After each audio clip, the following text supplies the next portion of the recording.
Sills!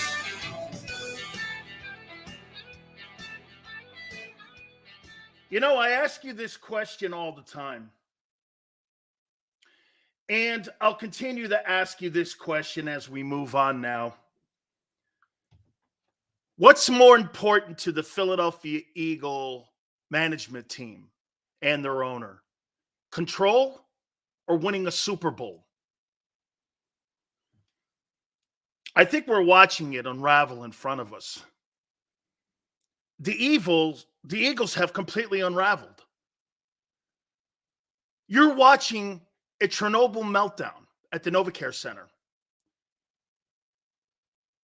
And it's been a slow meltdown.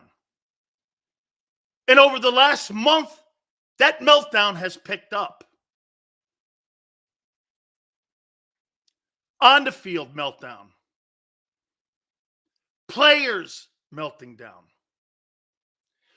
Coaches melting down. GM and front office melting down. The game last night was a result of all that.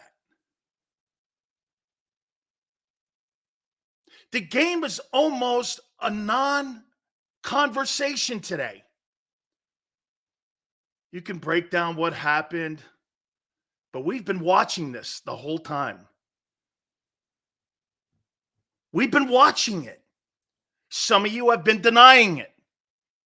I haven't. I've never been jaded by your record. You have. Some of you. Since day one. Since the first game against New England when I said, boy, Jalen Hurts looks like he's protecting himself. Sileo, you're making shit up again. That was just a precursor to what was going to happen the entire year. Different philosophy compared to 2022. Everything that Howie Roseman put a Band-Aid on last year has come off. And it's come off this year. His Band-Aids aren't working. If he was executive of the year last year, this year, he's a candidate to be fired. A pure candidate. I am here to pay my penance. We trash right now. LJ, do you know what's so sad about what you're saying? I've been telling you this the whole time. This shit is self-inflicted. You have taken a gun to yourself and done this. You really think Seattle, we're going to get to what happened. I'll talk a little bit about it. The numbers are stupid. The numbers are completely stupid. You're in the process of destroying Jalen Hurts. This will be a slow burn because of his character. It was a fast burn with Wentz. You burned Doug out of the building. You went scorched earth on Wentz, and you're going to do the same thing to Jalen Hurts. You put incompetent people around people. This is what you get. No matter how talented you are. You know, I heard Tone, and I've heard all of our shows, and I've heard people on the radio. I don't get it. We have so much talent on offense. That's not the point. When you put incompetence around talent, you still get incompetence. Jalen Hurts is Willie Beaming, can't read defenses. They're telling you since day one he can't. But that's not uncommon to young quarterbacks. Patrick Mahomes, Josh Allen, Joe Burrow constantly say they're still learning to read defenses, but not in Philly. It's not a rip to say he struggles at reading defenses. Every quarterback goes through that. The predictable Eagles will be one and done. Hurts RG3. Listen, you get here. Save your super chats for a second. Let me get through this open here. No matter what you did, Matt Patricia, Jim Johnson, Bud Carson, Wade Phillips, name some of the greatest defensive coordinators of all time. It wouldn't have mattered last night. That's a fundamental decision from ownership and analytics and Howie. I've been telling you since day one, the coaches are irrelevant. They are completely irrelevant. They're the front people. They're irrelevant. It doesn't matter. You guys are on Brian Johnson for the demise of Jalen Hurts. This is one man's responsibility this year, and it is 100% on the desk of Howie Roseman. Howie, you took bows last year. It's time to get your ass kicked this year and today. You failed miserably. You are the reason for the chaos in the building, and we've always known it. You are a control freak. You need control more than you need to have talented people around talented people. You have a $50 million quarterback, and everyone's now blaming Brian Johnson. So you know what you did? You're fast-forwarding the development of Jalen Hurts, and for some reason you went with this experimental first-year offensive coordinator, and you thought he was going to turn into what? Andy Reid? The organization is the king of destroying quarterbacks, and most notably Howie Roseman.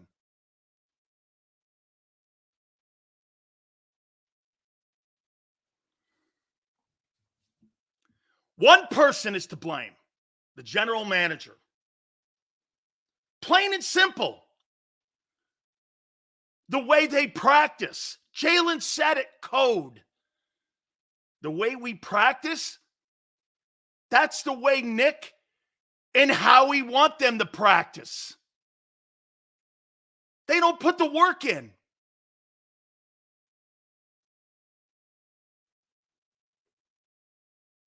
Howie Roseman is 100% responsible for the hirings, for the chaotic week. Dude, the Seattle Seahawks game really was just the exclamation point on what has to be one of the worst weeks in the franchise's history.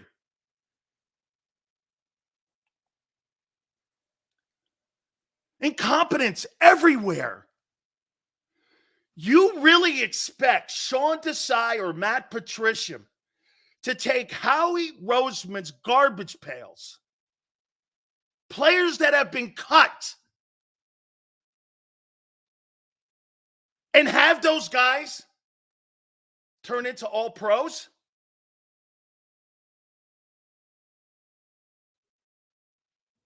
That's incredible to think that. Incredible.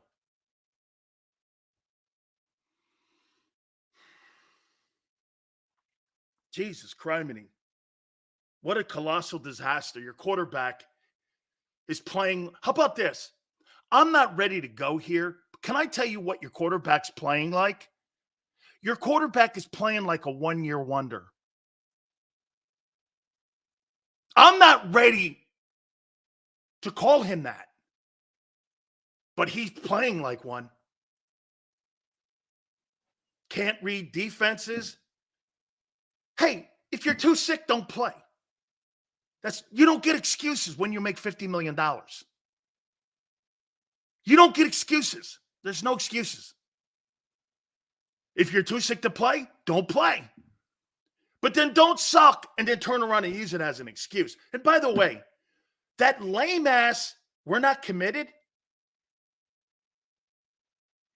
Try not being so vague. Single a guy out. This guy needs to play harder. I need to play harder. The Birds look like a team that has lost its confidence. Lost its confidence? What do you mean lost its confidence? That's a football team that everyone has caught up with. Can I tell you one of the most eye-opening things I heard last night on TV? I listened to Christian McCaffrey call 2 plays in a row just by your alignments. Do you know that McCaffrey and everyone in the league knows that the Eagles run 5 plays with different formations, but they're the same 5 plays? Doesn't matter if Brian Johnson's the coach. It doesn't matter if Shane Steichen's the coach. This is a fundamental issue that's on Howie Roseman's desk. He is 100% responsible for this because he's put people in position to fail. And you're dragging the quarterback down. Dude, the only reason that the Birds are 10-4 is the quarterback. And he has sucked and you're hurting him. Dude, he's not getting good coaching. He's not getting good direction. People are melting down. A.J. Brown's on Twitter. His new name is T.O. Brown. Dude, shut the fuck up. They need leadership right now, not an asshole. Shut the fuck up.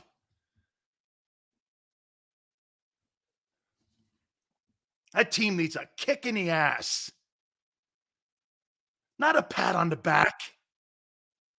It needs a kick in the ass.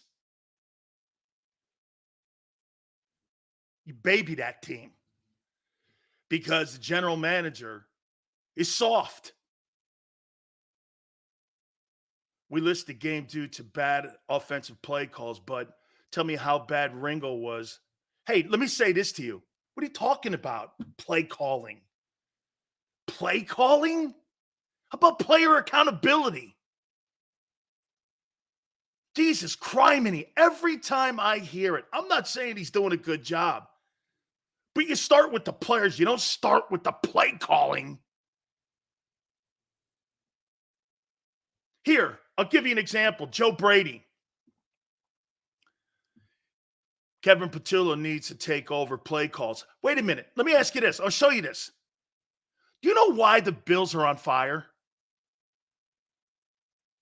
Because, get this, Joe Brady had to show Josh Allen that he knew what he was doing and convince him to do other things. Once he bought in, Josh Allen's been on fire. And theoretically, a quarterback is on fire with 15 attempts. Because it was a team effort. You know what he saw? They coached him like they coached Michael Jordan, Josh Allen. Ain't about scoring titles, ain't about passing yards and touchdowns. It's about winning the game. Win the game.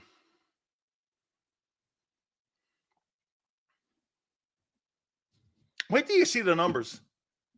Dude, the game was the story of the week. What you did last night, like I said, was just the ending to what a horrible week was. They didn't stick to the damn run, Sills. I did see that. They got away from it and floated away from it in the second half. And they were doing a great job. You know why? They lost their patience. And the quarterback lost his poise a bit.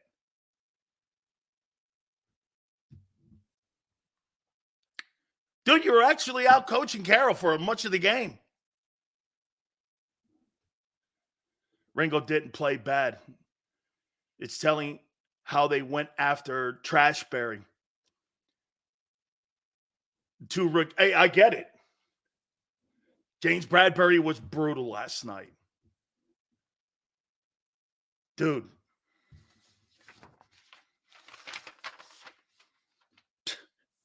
Let's take a look at the game. A complete and utter Chernobyl meltdown. You're now losing to shitty teams. You're not just losing to the good teams now. You don't have that excuse. You're now losing to shitty teams. Okay? Shitty. That's a shitty team. They're not good. Wide receiver on the numbers. Defensive tackle's good. Couple decent linebackers. Devin Witherspoon didn't even play. And you got beat by Drew Lock outplayed Jalen Hurts. Offense is predictable. Hurts has regressed. We're going to get there. You lost to a backup quarterback named Drew Lock. He'll never be a guy who's going to lift the Lombardi trophy. He'll always be a backup. You lost to a backup in a game that you could have put some distance with you and the Cowboys in. Now you're in a fight for your life.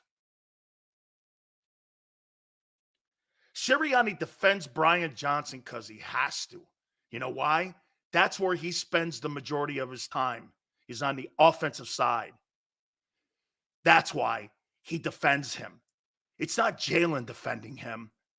That buddy system thing has no bearing right now when you're treading water. This has everything to do with Sirianni. And in my opinion, Nick Sirianni looks like he's more involved in the play calling, and it sure looks like 2-5. This is an offensive team run by a coach who is 2-5, and it looks it. This looks like the same offense that you ran against Atlanta in 2021. It's everywhere. It's shitty. There's no continuity. Nick Sirianni's not a good play caller. Why he thinks he is? So you got a shitty play caller and an inexperienced guy working with Jalen Hurts and a first-year quarterback guy.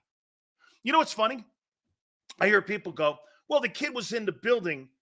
You know, he kind of know. Dude, when you're in a different role, hey, when you're a co-pilot and you're in the co-pilot seat, but you've been on the airplane with the guy, but then all of a sudden when you get put in the pilot seat, do you think that's a different job? When you're a co-pilot, think about that. And then you're asked to be the pilot. Do you, even though you flew with the guy, don't you think that's a different chair to be in? It's not the same. It's not the same. Responsibilities are different. That's like telling me an offensive coordinator could be a head coach. We now know that's not true.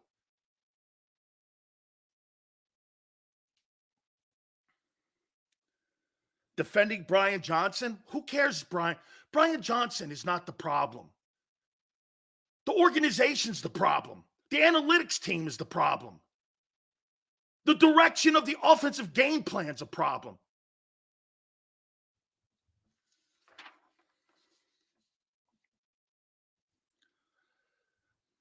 Matt Patricia? I didn't see any difference. Bring Frank Reich back. He isn't busy right now? Yeah, he is.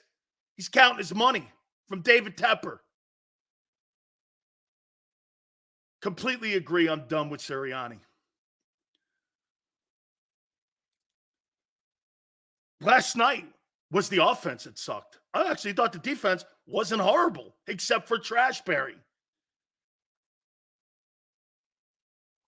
Funny, I've been talking like this all year. Some of you just haven't heard me. I'm sorry that today is a reality check for some of you. And I'm really not one of the guys that likes to do this, but I told you so. Every single thing that I said about this football team has panned out. You know what? I'll take that back. I thought the defense would actually get better. But because the offense didn't get better, it affected the defense. And that's why that defense is in the shape it's in. Is because they meddled too much in the offense.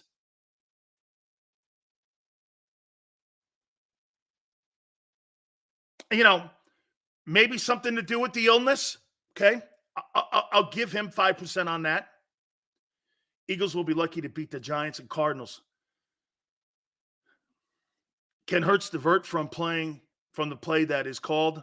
Why did Hurts go long twice in the fourth? Because he was told to.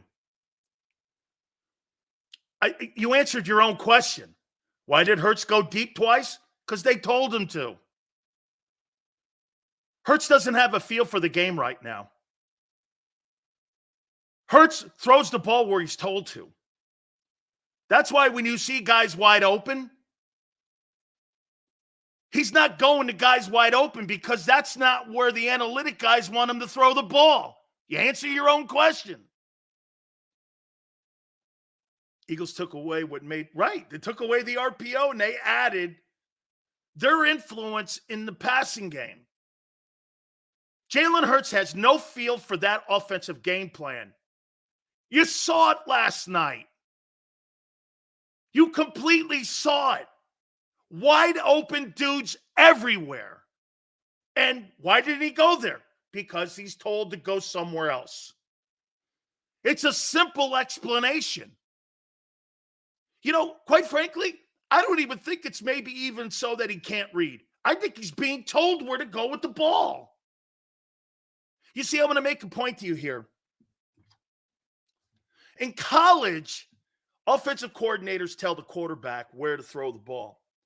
In the pros, quarterback has to know where to throw the ball in his pre-snap reads and his checkdowns, and he has to know all that. In the pros, you have to know where to throw the ball. There's a difference between the college ranks being a quarterback and being a quarterback in the NFL. There lies the difference.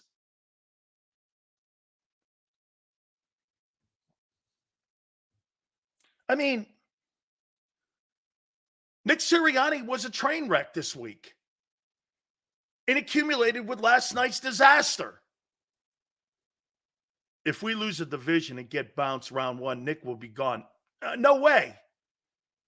Keeley needs to start over. Bradbury, we need an RPO. Here's what's going to happen, Andrew. They'll fire Brian Johnson. Brian Johnson's next. Okay? Brian Johnson's next.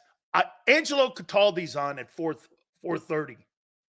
We're going to talk to Angelo Cataldi. Angelo predicted three straight losses. WIP legend Angelo Cataldi will be on with us at 4:30. He came on here and predicted this.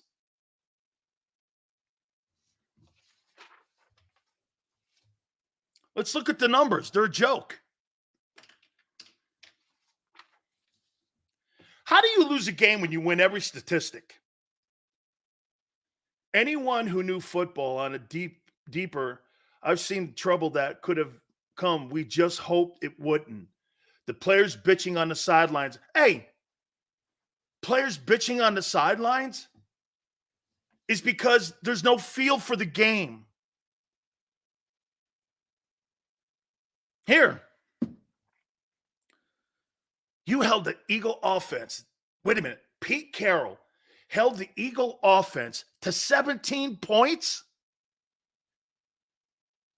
With that group, without even Devin Witherspoon, you held that team to 17 points and one of the worst run defenses in the league. It's unbelievable. They wanted to give you the game.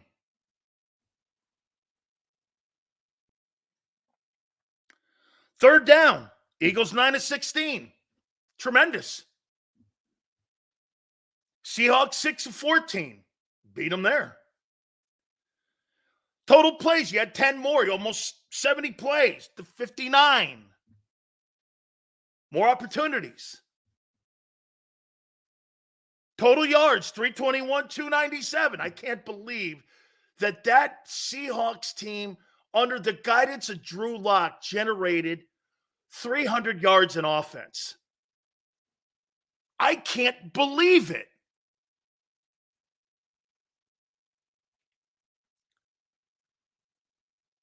Passing yards, Seattle, 197. INTs, Jalen with 2. He leads the NFL in turnovers now. You ran the ball well, 178, 38 attempts. I said you'd win the game.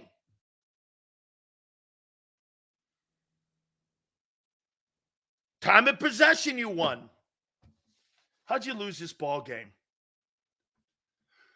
Turnovers cost you a game against Seattle.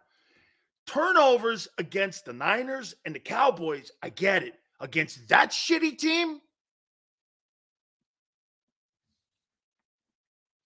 Jalen was absolutely pathetic. 17 of 31, 143, 2 picks, a 40 rating. My God. I'll say it again to you. I don't think he's a one-year wonder, but he's playing like one.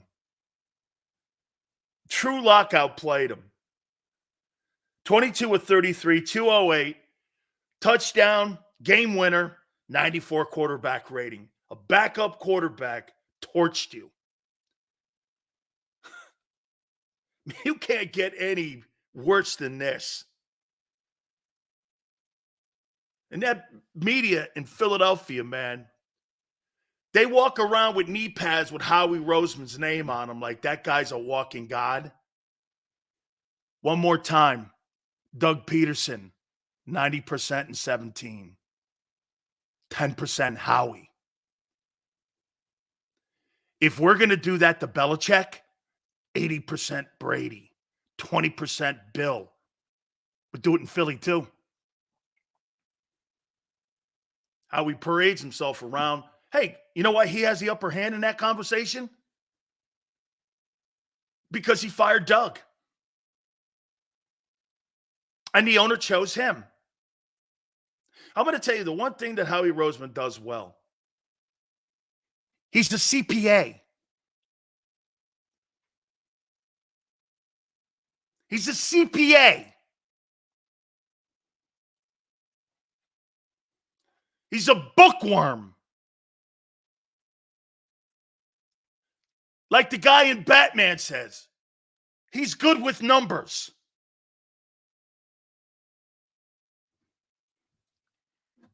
Personnel, he blows.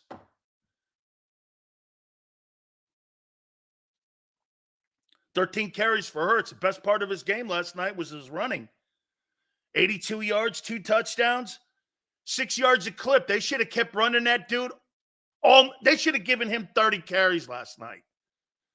Because throwing the ball, he sucked. Or maybe they didn't want to have to answer to Howie and to the owner of why they won games like they had to answer questions when they beat Chicago 16-14. One more time. Jeffrey Lurie and Howie Roseman would rather have control than a Lombardi trophy. Always start there from now on. If you start there, you'll know what gets in the way. That is a control organization from the media on down. Every media member is under some sort of guise that Nick Sirianni has some type of say. Angelo and I have been telling you that. He has no say. That's why he looked like a clown show last week.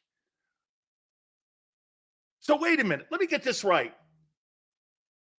People really believe that Sean Desai, when he was answering questions at the press conference, introduced as the defensive coordinator last week and answering questions as the coordinator, he knew right there, either Tuesday or Wednesday, that he had been fired? That's a very untrustworthy organization then. I don't believe anything they say. Nothing. I believe nothing what they say. It's unraveled. You know why it's unraveled? Too many voices in the building. There's no clarity. And the one clarity voice that you have is a non-coach. You think anybody in that locker room really respects Nick Sirianni's authority?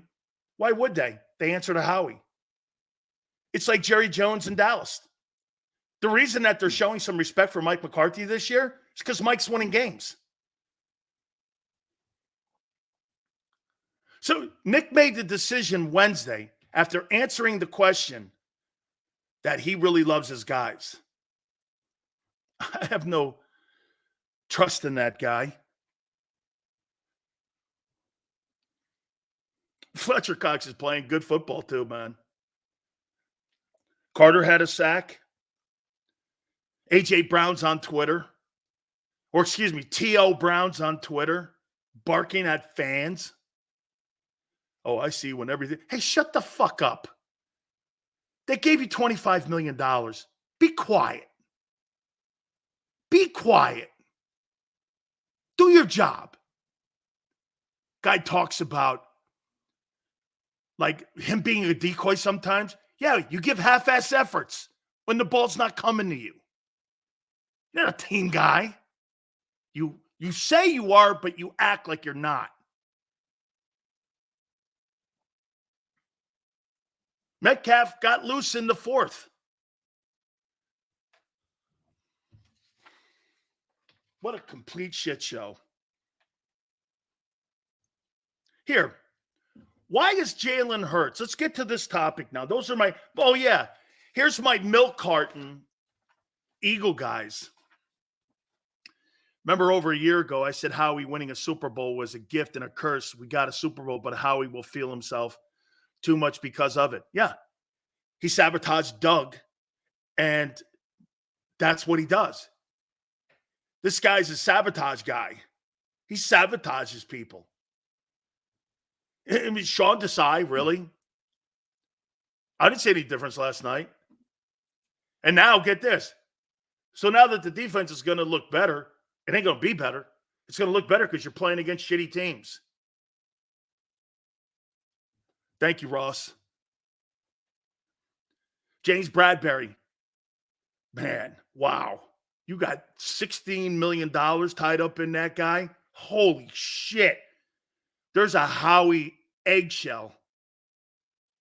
Jalen Hurts, milk carton. Brian Johnson, milk carton. Nick Sirianni, milk carton.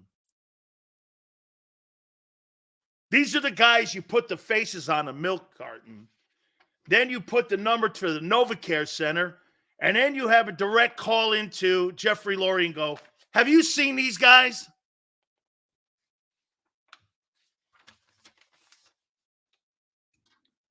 Been telling you this the entire year. When everybody was pom-pom waving, we've been telling you this the entire year. That thing, again, I thought the defense was going to get better by week 8. But because of the offense limping around all year, hey, by the way, this is who you are. How many quarters of good football do you think you've played? 2? 3? Maybe 5? DRC goes, so what's next? Throw the white flag in? You got to hope for injuries on other teams. The only thing I will save the Eagles from their own impending doom is injuries.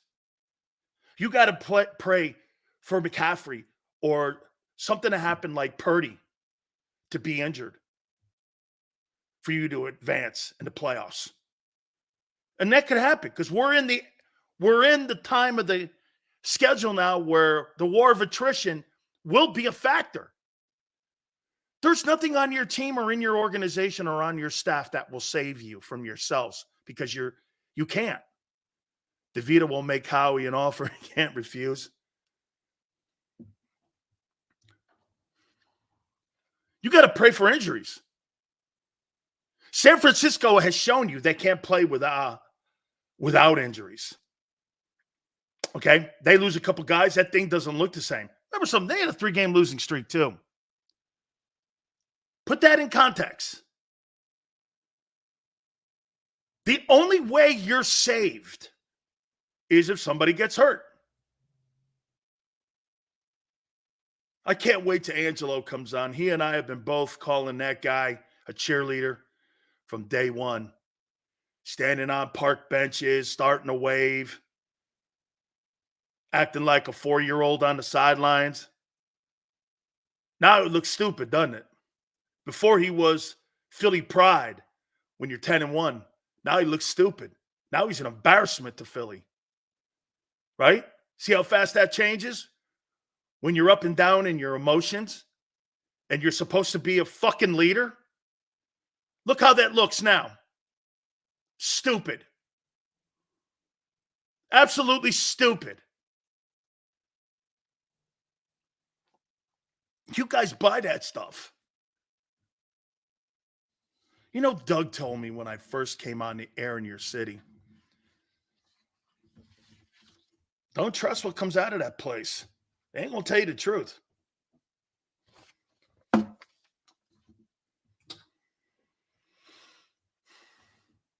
Let me ask you this. Let's move to this topic. Why is Jalen Hurts regressing into looking like, you know what? I'm going to say it one more time to you. I am not ready to call him a one-year wonder, but I am ready to say this. He's playing like one.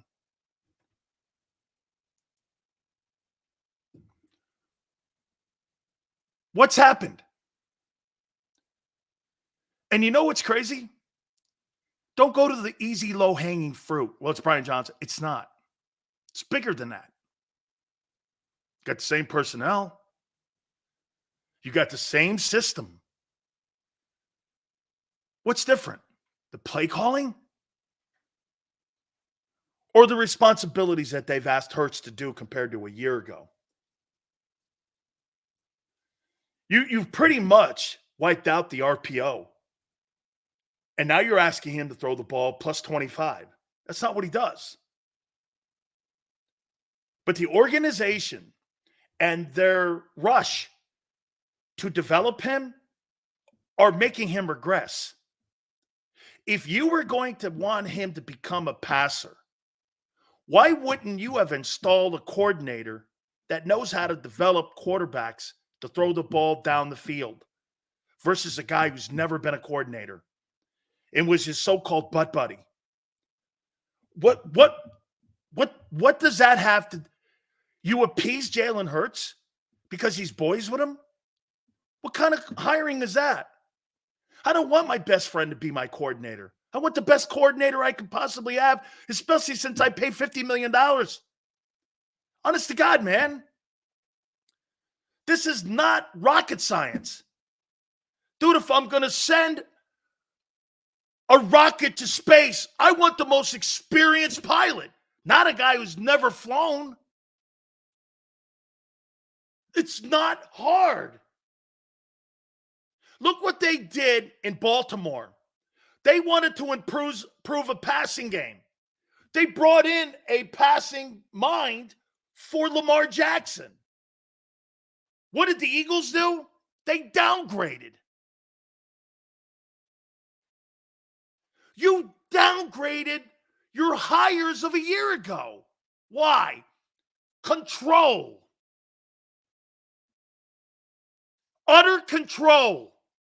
You know, can I tell you something that's maybe the most frustrating thing? And I am a little pissed off today. You know why? You had it in your grasp. You had it. Can I tell you who exposed you guys this year? Ron Rivera. Ron Rivera exposed you. Pitch and catch. They'll play 10 yards off the ball. They never come out of zone. They run 4 plays off of formations. They really don't run anything different. And once they caught up with that, it was over. Do you want to hear this too? You know what's crazy? You didn't advance the offensive game plan or the defensive disguises enough. I know now why Matt Patricia was brought in. You know why? Because Belichick was a chameleon when it came to disguise coverages. And that's what they're going to change. They're really not going to change anything fundamentally or schematically. They're going to change it when it comes to disguise coverages. That's what the whole thing was, and that's why he's being put in there. Because if you're going to stick with a system, at least have some disguise coverages, which they don't. I'll tell you another guy who also exposed you was Josh Allen. Run a guy in motion. You watch the safety stop midway part of the field. He knew you were in zone. Pitch and catch. Pitch and catch. That's why they put 505 on you. That's why they put 505. Jalen Hurts was going like this at the beginning of the year. Slower, but then once the defensive coordinators caught up, it's gone like this. Like he fallen off a cliff. You know, sometimes you see a regression and it goes down like this. Then it'll come back up. But this is going like this. Like Carson Wentz. Boy, this shit's starting to look like 2018 a little bit here. Am I wrong?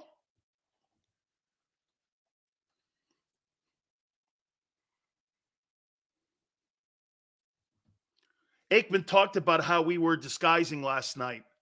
That's what he's known for, is disguise coverages, not changing the schematic mentality, but disguising the coverages.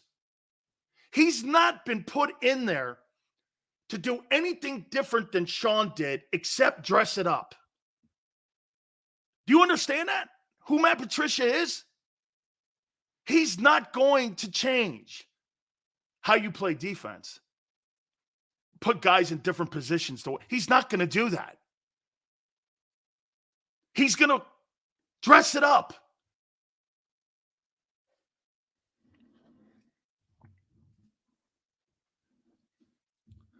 This stuff is so not in the coach's hands. And you guys ask, what's next? What do you mean, what's next? 4-11-1. You're on the road to 4-11-1 again. Unless something drastically changes. Your history will repeat itself. Because it is now.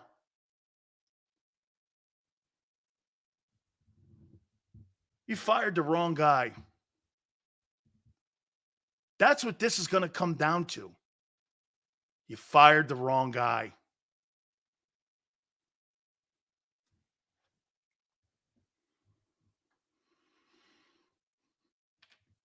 Nothing else to be said. You fired the wrong guy. And that's how it's playing out. You got to remember something about what Peterson's doing down in Jacksonville. Okay? He's turning around a shitbox organization. So are there going to be ups and downs, sporadic losses that you probably didn't see coming? Yeah. Because that organization's got to learn how to win. They haven't learned how to win since Tom Coughlin was there and the first time he was there. When they had Mark Brunell and them guys. Ever since then, they haven't won. Doug's changing culture, attitude, direction, expectations. He's not going with just the analytics guys. You think he works for Trent Baalke? Nick Sirianni works for Howie Roseman. Okay? He don't work for Trent Baalke, the GM in Jacksonville. He works for Doug.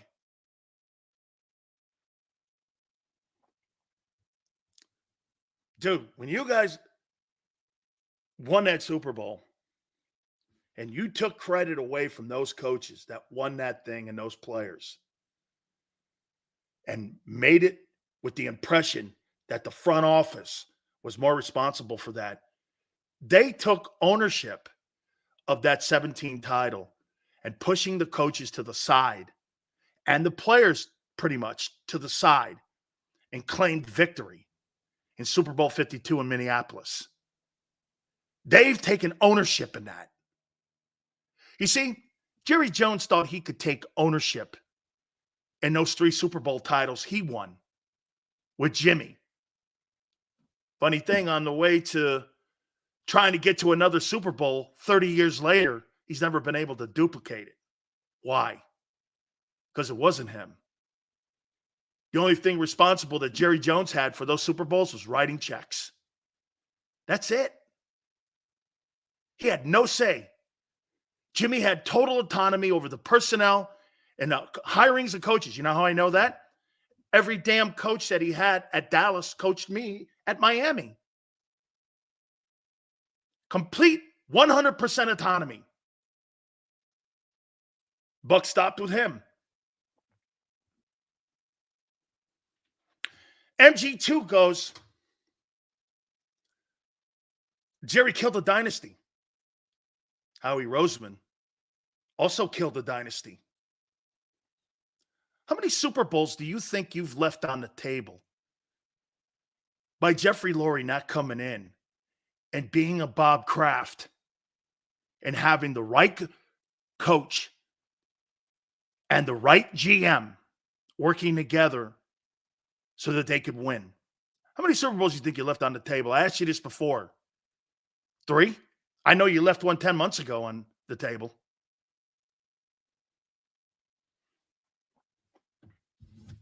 Your arrogance in that front office will destroy Jalen Hurts. And like I said, this will be a slower burn.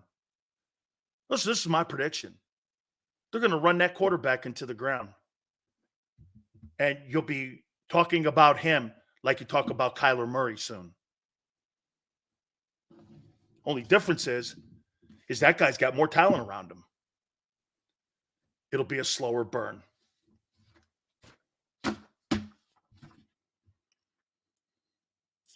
You know why? Your other coaching staff is involved. Your analytics department. You got 2 coaching staffs in Philly. Howie's coaching staff, the analytics guys, and the mouthpieces. We saw mouthpieces all last week. Sean Desai pretending to still be the coordinator. What a charade that was. Then the full practice, whatever thing that thing was. Jalen doing up-downs for the cameras. What a shit show. I knew something was up. I kept saying it to everyone. Why are they doing that? Because something was coming. Sure enough, Sunday we wake up, the eve of the Monday night game. They fire their coordinator.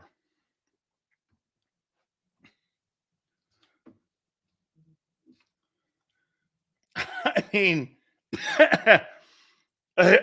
this really makes, hey, I really don't know what to say.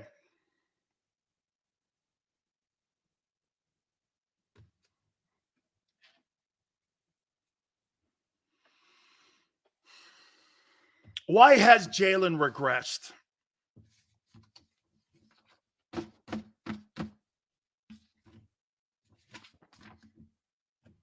Any ideas? Can I tell you what will happen this week?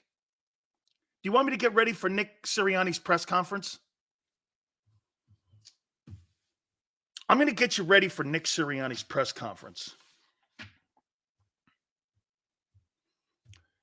And how they're going to approach this week.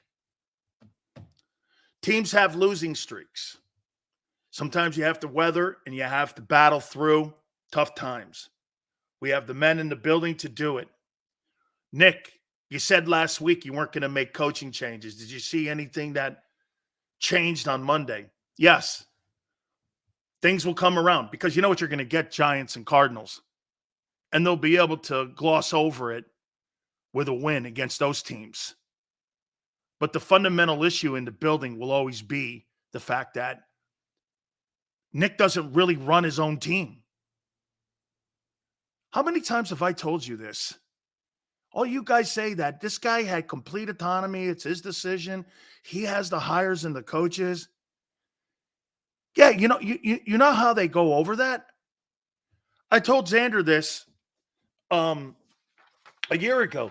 They'll put 20 guys' names on a list, and Nick gets to pick off that list. It's a loaded deck. It's names they've cleared.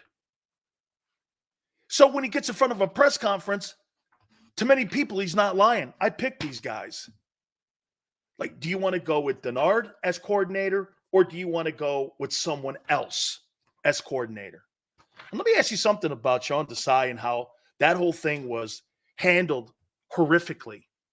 So you bring in a coordinator who didn't even have a job last year, but he was a special assistant to Pete Carroll. He wasn't even a position coach. He wasn't even the coordinator on that Seahawks team. And you elevated that guy from a special assistant with no experience, really, outside of 1 year in Chicago, and you give him what was supposed to be a Super Bowl defense, and then you turn around and hire a babysitter because you weren't sure. You never had conviction in Sean Desai from day one. You hired a babysitter. This is not shit I'm making up. This is things that have happened.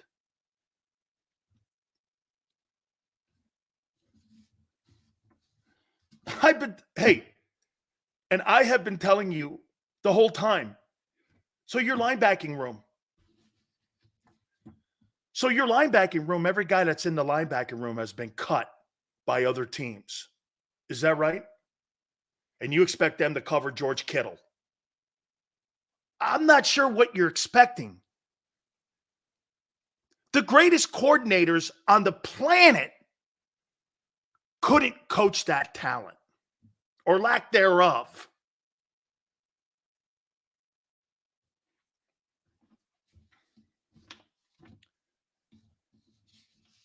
This thing is completely exposed.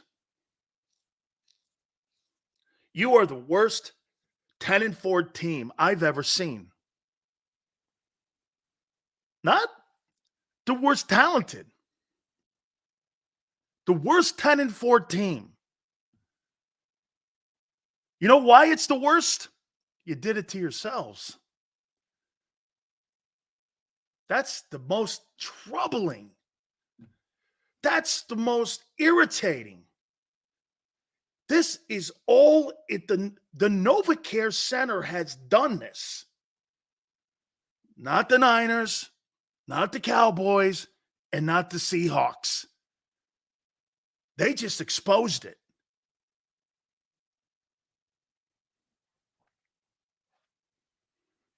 Those teams, it took a Super Bowl Hall of Fame coach in Carroll to make you hit rock bottom. That team didn't deserve to beat you. That team don't deserve to be in the playoffs. They go 90 yards on you with a backup quarterback to beat you. That pretty much finished the week. Jim Harbaugh, 44-19-1 with Niners. Next coach, please. Warrior, are you out of your mind? You think Howie Roseman would ever bring a guy like Jim Harbaugh in? Defensive scheme looked better. Sure, they'll have more disguises. That's one thing you can always count on. Hire a Harbaugh. It works. John or Jim, pick one. Those guys work. Doesn't matter. Both guys are great. Both guys have been to Super Bowls. Both guys have won conference titles, and one guy's won a Super Bowl against his brother. Those guys work.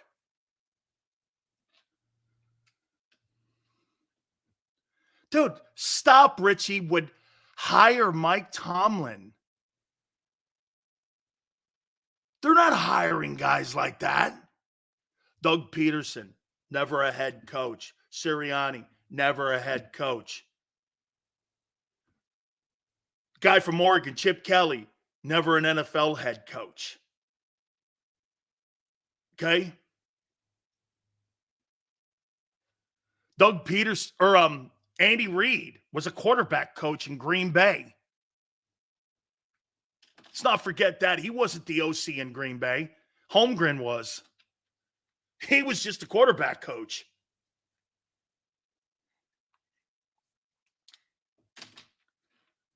Dude, you're destroying your quarterback. You're completely destroying your quarterback. Same. You keep, and then you know what? The low-hanging fruit and the conversation because you know what your media people do in Philadelphia? They're so on the take on their key fobs. I'm going to tell you something here because Xander's running our show today. The guy who did the best job all week long is John McMullen. He gave you fair and balanced conversation and was critical. And here's a guy who covers the team and is in the pit. Everyone else, I don't know what they were talking about. Everyone, from the Inquirer to the stations, have this narrative about Sirianni and who's in charge. It's a laugh. And because they want the accessibility and they don't want to get a text like I get from Bob Lang. See, me and Angelo, when Angelo comes on at 4:30, he and I are the same. I don't give a shit about that. To my own detriment. Okay? I don't give a shit.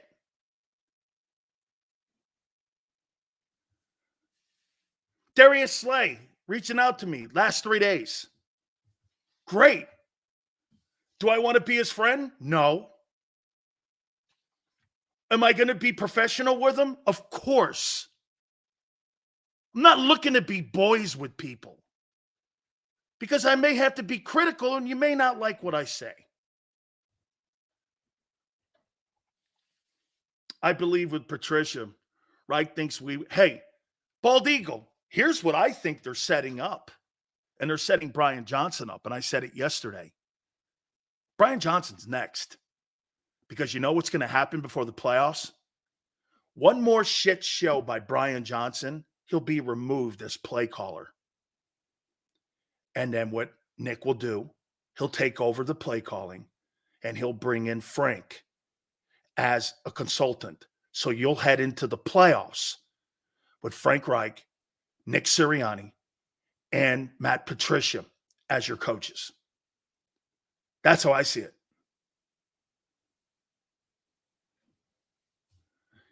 I think they're very disappointed with the direction of the football team this year with the coordinators.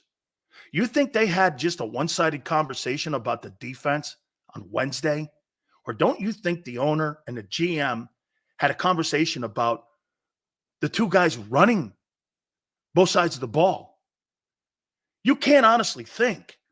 Because if anybody with a brain would know that part of the problem has been the offense's inability to have sustained drives throughout 60 minutes of football that keep the defense on the field too long, you're basically Chip Kellying your own defense the same way Chip did. You're wearing them out.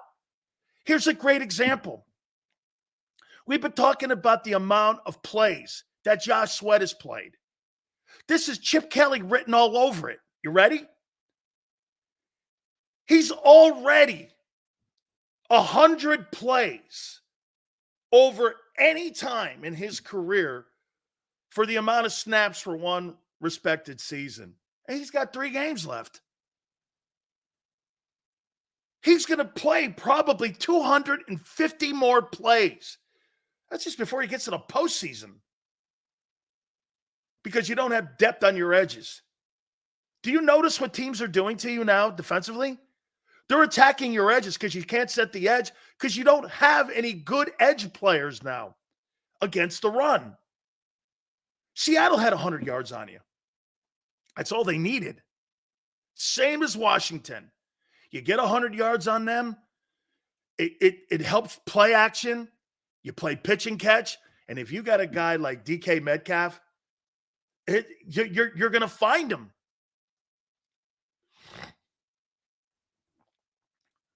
Philly goes 1 sack by Sweat in the last 7 games. Yeah, because you're playing his ass off.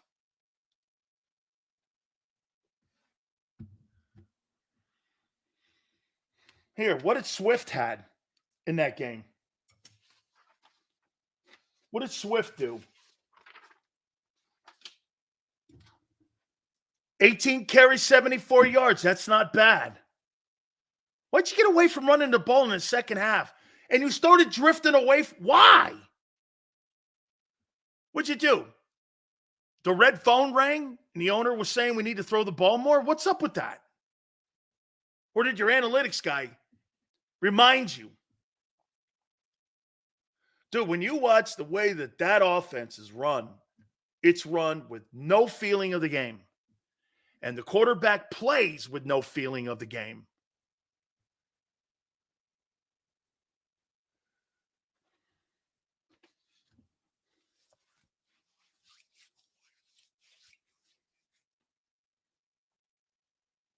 What's next? Lies. That's what's next. Lies. McCaffrey's smarter than the Eagles coaching staff. I watched that. I saw that live. I couldn't believe Christian McCaffrey called 3 plays in a row on what the Eagles were going to do before the thing was even line snapped. He did it just by alignment. I was like, oh my God. A guy sitting at his home calling plays that the Eagles were running. You don't think Pete Carroll knows that?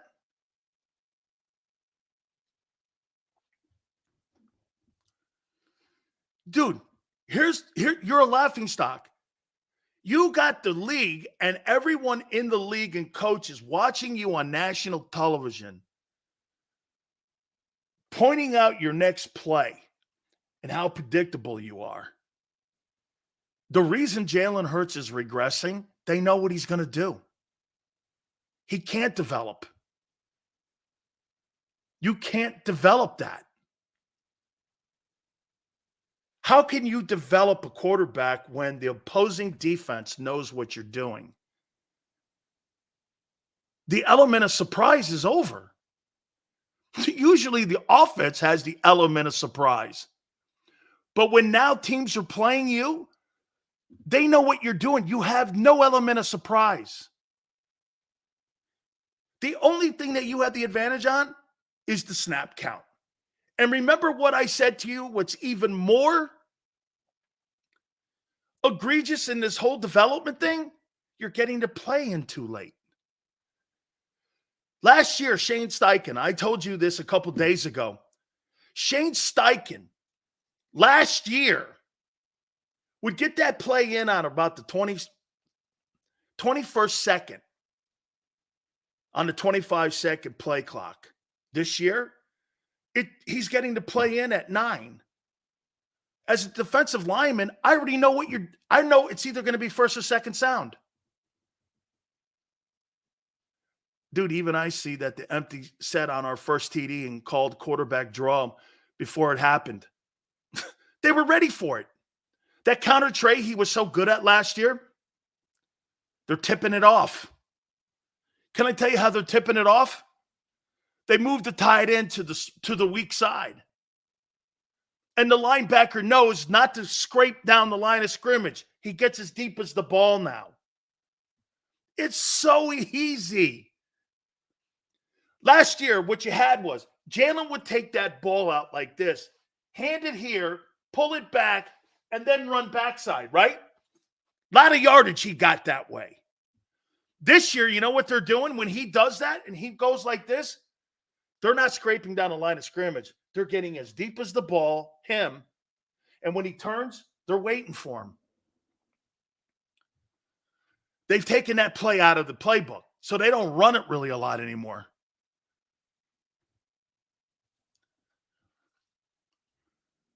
Super Bowl team? You're closer to being 4-11-1 in 2 years than you are a Super Bowl. And what's the shame? You got the talent to be a Super Bowl contender. Do you know how many people I've listened to all year long tell me that Nick Sirianni's the best coach in the NFC?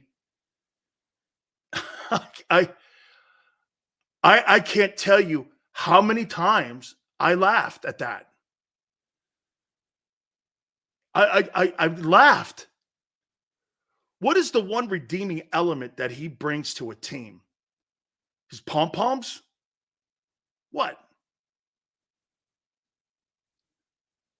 Play calling?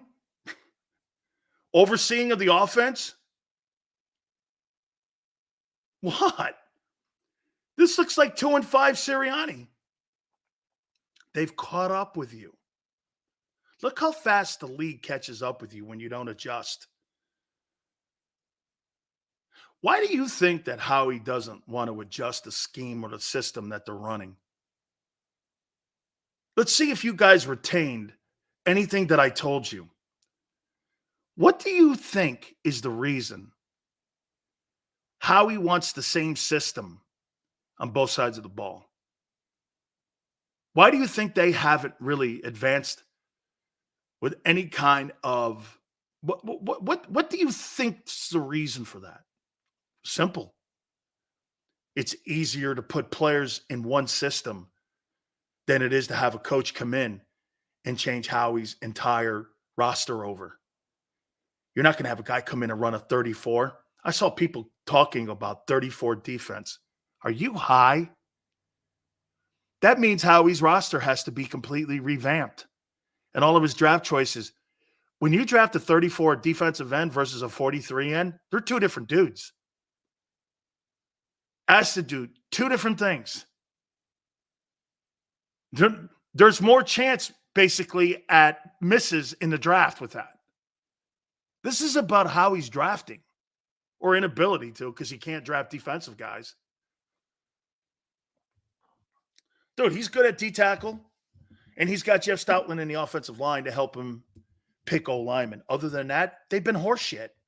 Every position. They landed on Devontae. Well, that's after 70 draft choices at wide receiver that have been bombs.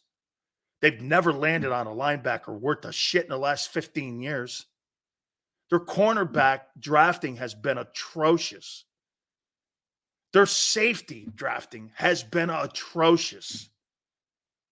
I mean, people make it sound like this guy's some guru on personnel. He's great on contracts.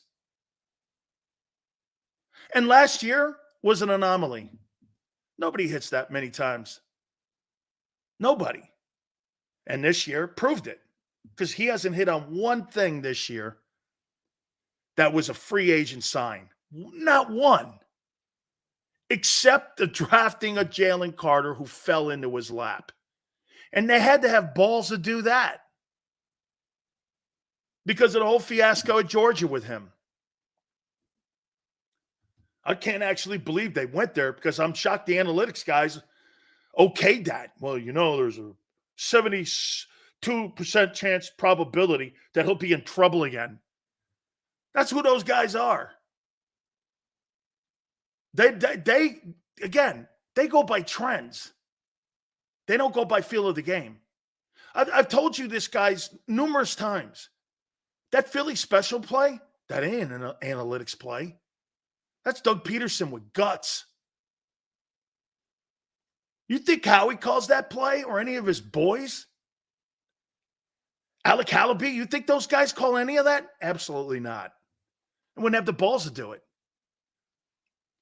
All Howie does is sign mercenaries that could care less. Dude, I'm telling you, Peterson like this, and kid comes over. Let's run it. Okay. Nick ain't doing that. Let me see if we're gonna run that. I'll get back to you.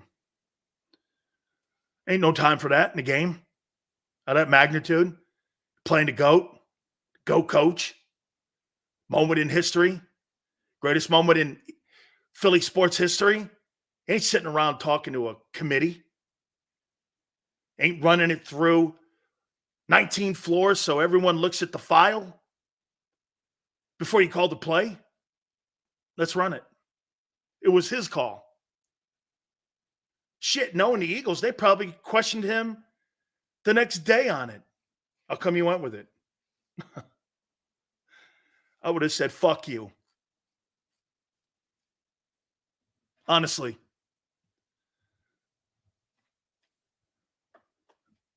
I would have. This is frustrating. You know what? You know what's crazy? Nick could actually be a good coach. Nick could actually be a good coach. But we'll never know. Okay? And there's my boy Keon pretending to know me. You don't know about my history, guy, because I've told people to do that before. And I've walked out of studios. So don't tell me what you think you know about me. You only pretend. You don't know shit about me. You think you do.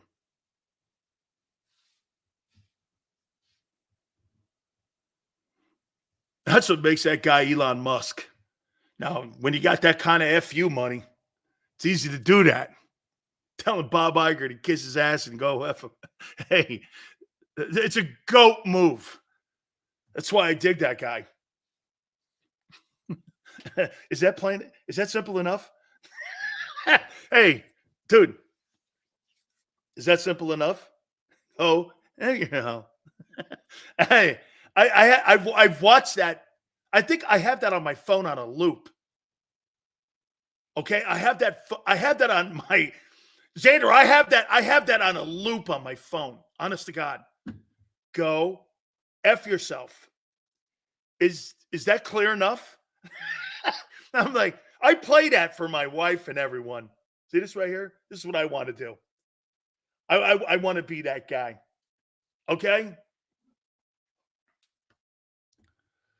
Okay? What do we do if you're the GM, Big Sills? Great question. Great question. Pray for rain. There's nothing left to do. What are you talking about? You're heading into week 16. What magic potion do you think you're going to rub on this? You got to hope for injuries. Finish strong. Win 13 games and let the chips fall where they may. Here, I will say this to you to kind of put a little bit of a rainbow on this. 2 weeks ago, okay, 2 weeks ago, you were the number one seed and you had the best record in the league, okay? I mean, 14 days later, you're in chaos. That's how fast it changes. That's how it flip-flops.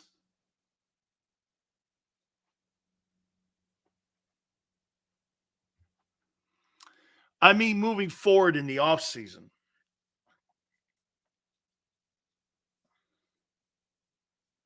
Same guy running it? How about the owner stepping up and showing some balls? And him stepping in.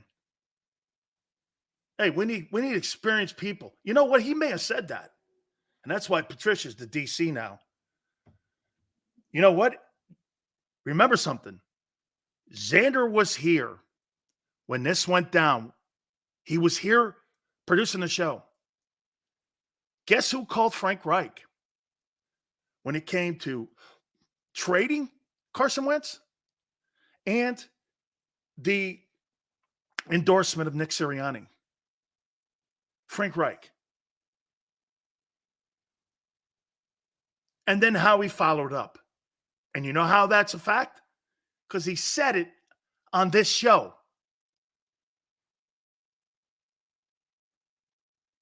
I wouldn't put it past the owner of the Eagles to step in, pick the phone up. Frank, I know David Tepper just gave you $47 million out the door. I talked to Frank. You know, I showed you. We did something live on the air. Okay? And I'm just saying, hey, What does it take for you to come here and be a special assistant to Nick and oversee the offense with him? As a favor to you, because God knows how long Nick has, I'll do it for you.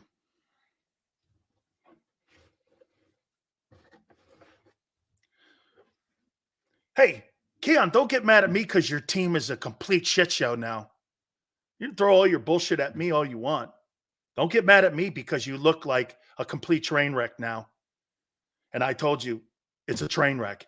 You could throw all the shit you want at me. Don't get mad at me. Get mad at your team. Get mad at your Lion head coach. Get mad at those guys. Getting mad at me? What's that do? You're mad at me for pointing out all the shit that I pointed out all year to you. I'm sorry you feel that way, kid. Maybe you should take the rest of the day off. Because I'm sure this is a little hard to take, especially since you've been beating the drum on the other side for that coach who's a cheerleader. Huh?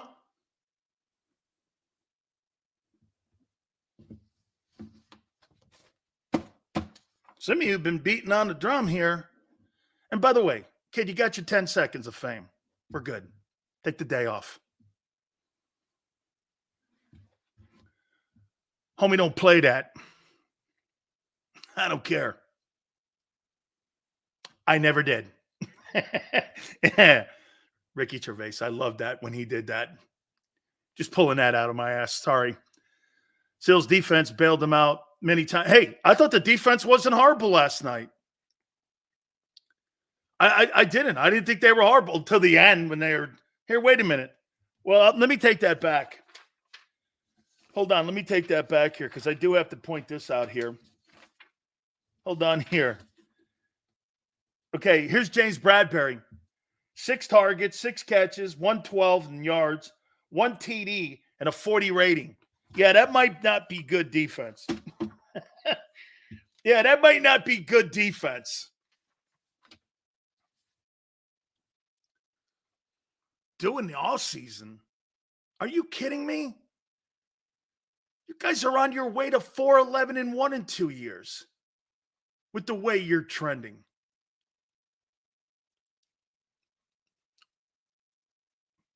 We're going to do it again.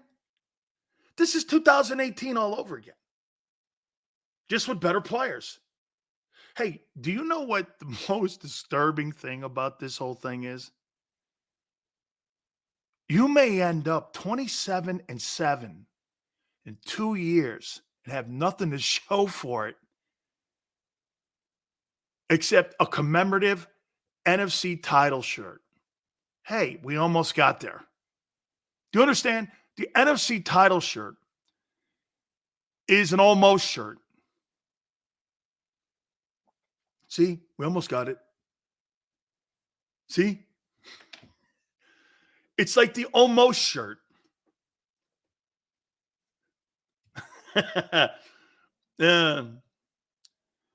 You went a bit soft on Hurts. Guy got 250 and is stinking up the joint. Hey, hold on. Hold on.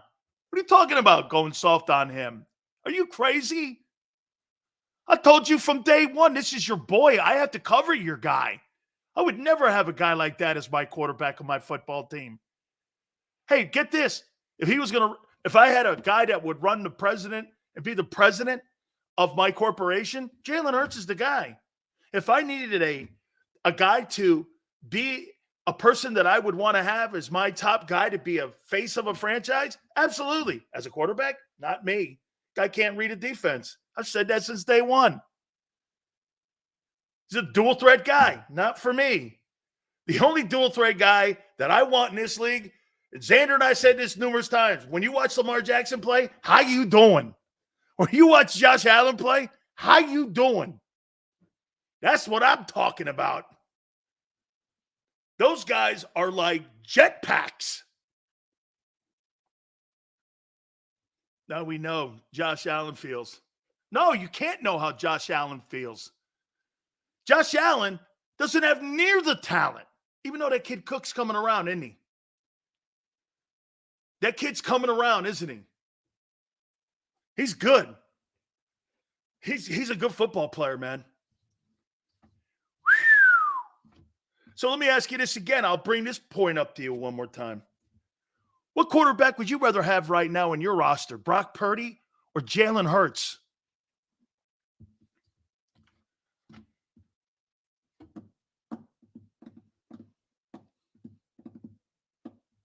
Oh, and he makes 900 grand.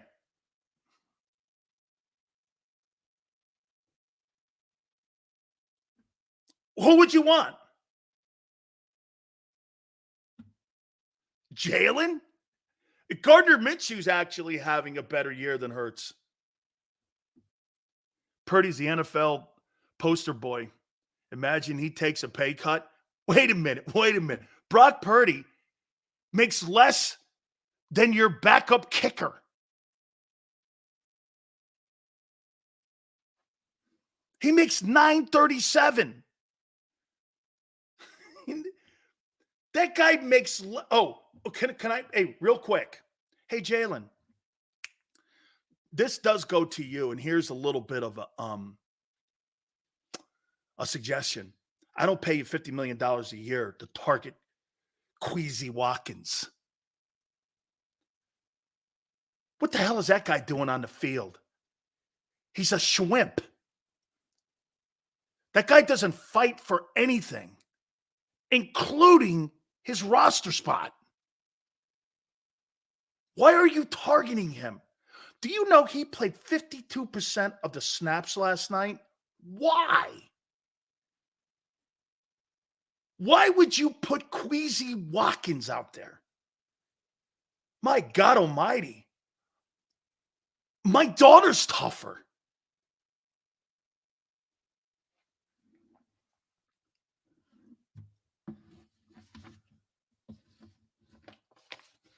Dude, I get AJ or T.O. Brown and Devontae. Dude, Devontae, such a pro.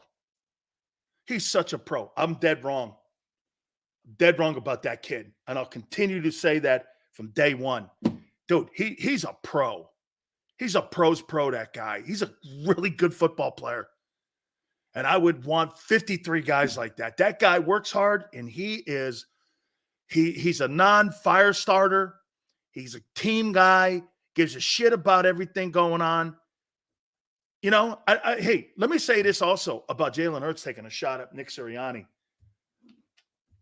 So when he says we're not practicing our practice habits, that's coaching.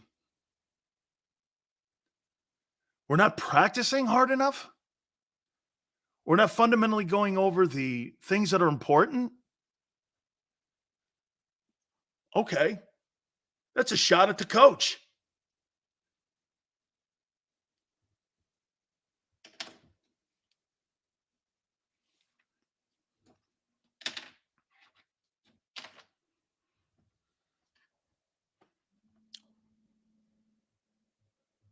How many more games are we going to sit here and go, Jalen's a one-year wonder? Let's see. Let's take a look at this. 2021. First year starting, all right. 2022. Hell of a year. 2023. He's a dude. Leading the league in turnovers. He's a turnover machine. Hey, you guys were ripping Dak Prescott. This guy's a turnover machine. Call me crazy, but I think McKee has potential. Come on now. The most famous guy on any football team is the backup nobody. What's his name? Tanner McKee? Tyler McKee? Who gives a shit? Okay? Marcus Murray, nobody? I mean, honestly, stop with that stuff. $900K. Brock Purdy makes. Shit, I'll take Jared Goff right now. On pace for 4,600 yards and 33 touchdowns. least he gets the ball in the air and he's playing in Detroit. He's doing a better job in Detroit. Think about this for Jared Goff. Jared Goff is doing more in Detroit than Matthew Stafford ever did in Detroit. And he had Megatron.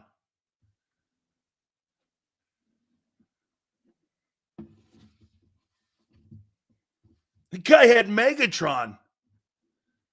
What did Stafford ever do there?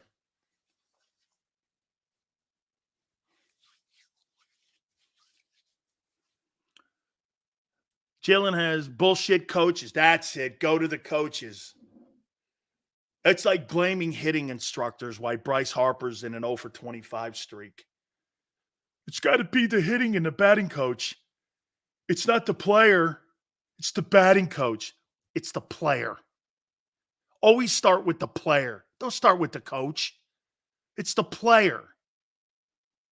He sucks. It's the player. Stop it. Bradbury, he sucks. Look at what you did when you paid people. You gave Bradbury $17 million.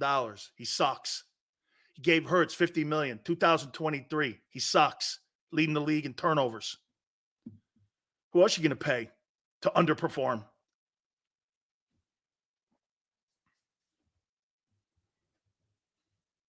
Oh, your head coach. You guys kept talking to me about his win percentage, and you guys were talking to me a couple months ago, and you guys were talking to me about how Nick Sirianni's a better coach than Doug Peterson. I asked you who's a better coach. You guys go, look at his win record. Look at his win record. Really? You'd rather have that guy who belongs on a cheerleading squad on your sidelines over Doug. Hey, really?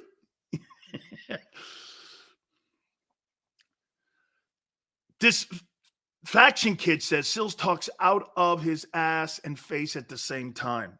See, you know what that kind of guy is right there? That's a Philly denier about the shit show he has going on. He gets mad at me for pointing out the shit I've been pointing out all year to you. It's okay, kid. I know what's up. You actually can't take it. I know many people like you. Not talking shit. Your quarterback sucks. Your coaching sucks. It's an overrated 10-4.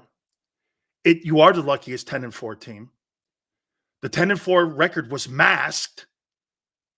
Sure was. You're frauds.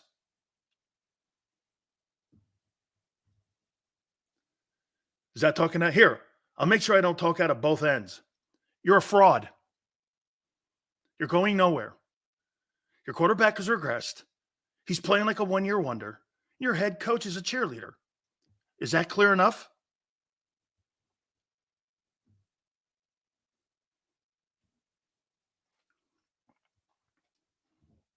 See, Chris, see ya?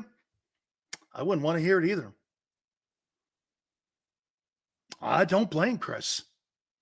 I do not blame him. I wouldn't want to hear the truth either. Most people would rather be lied to than told the truth because it's less confrontational. That's why Nick lied all last week. You understand that? Most people, it's easier to lie to them because you don't have to be confronted with anything. Accountability. You don't have to be have a conversation where you're going to be confrontational with anybody. It's easier to lie. I've never been good at it because I've never really met too many people that were important enough for me to lie to that much, except maybe my wife. Except maybe my old lady. And I'm not very good at that either, as Xander would know. I won't take the blame off Hurts because he has sucked this year, but when our offense is predictable coaching. You're right. It's not. They're not helping him. They're not helping him. That's why you are. Hey, do you want to know why you're 10-4? Jalen, hear him. Do you know why you're 10-4? Because Jalen Hurts carried it as far as he could go before it became predictable, where people knew what he was doing and the regression began. He carried it as far as he could go. At one time this year, this guy was a leading candidate for the MVP award. And then once the offense didn't evolve, Hurts wasn't going to evolve. That's why you got guys sitting at home predicting what the next play is, just off formation.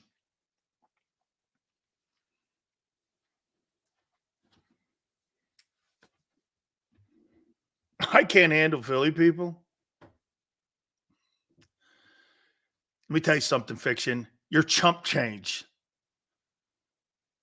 Roadkill. Box of rocks. See, a guy like you know what's cool? This ain't Tampa. You know what's cool with a guy like you? You have to respect a person like you to get upset. What would ever make you think I'd be upset with you? Hey, Big Sills, did you CMC call every play I didn't think about it, Khalid, until he said that they run 4 plays or 5 plays off different formations. That's what McCaffrey was saying. Okay? Patrick goes, I don't understand why you're answering your own question, Patrick, because he was told to throw it there. G-Mac goes, we're a laughingstock now. You'll be a laughingstock if you lose to Danny DeVito. Hey, by the way, you got to love Danny DeVito here too a little bit. Danny DeVito, 2 months ago, on an appearance at a pizza place, would have taken the 5 pies. Now he's demanding $20,000. I have to give this guy as an enterprise guy and a capitalist, I'm kind of in the room. But dude, know the room. Because pretty much so in 5 weeks from now, you're going to be back, okay? You're going to be back to collecting green stamps as appearance fees. Hey, I got a great gift certificate for you. Here's a gift certificate for you. There you go. Is that my appearance fee? Yeah. Okay. 3 months ago, that guy's taking 5 pies home. $20,000. I can't do it for less than 20. Hey, kid. Hey, that pilot light about, your job light, that's about to go out here soon. So if I were you, I'd get everything I could get. That guy's career is going to go down as fast as that one Pope who lasted, 3 weeks? That guy's career is going to be the same length. Just telling you, man, he's not going to be around long. You got to be kidding me, kid. This guy's going, I'll take $25,000. For what? Give me a break, guy. This guy's handy guy. I'm going to show it to a pizza place in Brooklyn, and he's not taking the 20 or the 10 grand. Hey, I'll be like, who's talking to you? Your mom? You're worth more, honey. Yeah, you might need Nicole Lynn. No, Nicole Lynn wouldn't take you because your contract of $200,000 is not enough. Holy cow. He beat Green Bay. Wow. He beat Jordan Love. My God almighty. What a absolute wonderful thing, I guess. Sure. Love Seals choose. Next minute, someone talks shit and Philly says he's whatever, dude. Don't cry, man. No crying. Hey, I know you guys why are you getting mad at me? Because your team shit the bed for 3 days or 3 games. Hey, we have a little issue with the internet with Tone, so he can't come on his normal segment at 3:30. So what we're going to do is we get Angelo Cataldi on 4:30. And it's just going to be me and Angie. Oh, I got to get his book. I got to get his book ready too. Oh, is he? He's like, what I tell you. He goes, they'd never have me on WIP again. I go, no. I heard John Ritchie. This is the best thing on the planet for the Eagles to have Matt Patricia as the new DC. Does it matter, John? John, seriously, since you guys steal my content every day, does it really matter? Coach Roseman's the guy pulling the trigger here. Does it really matter?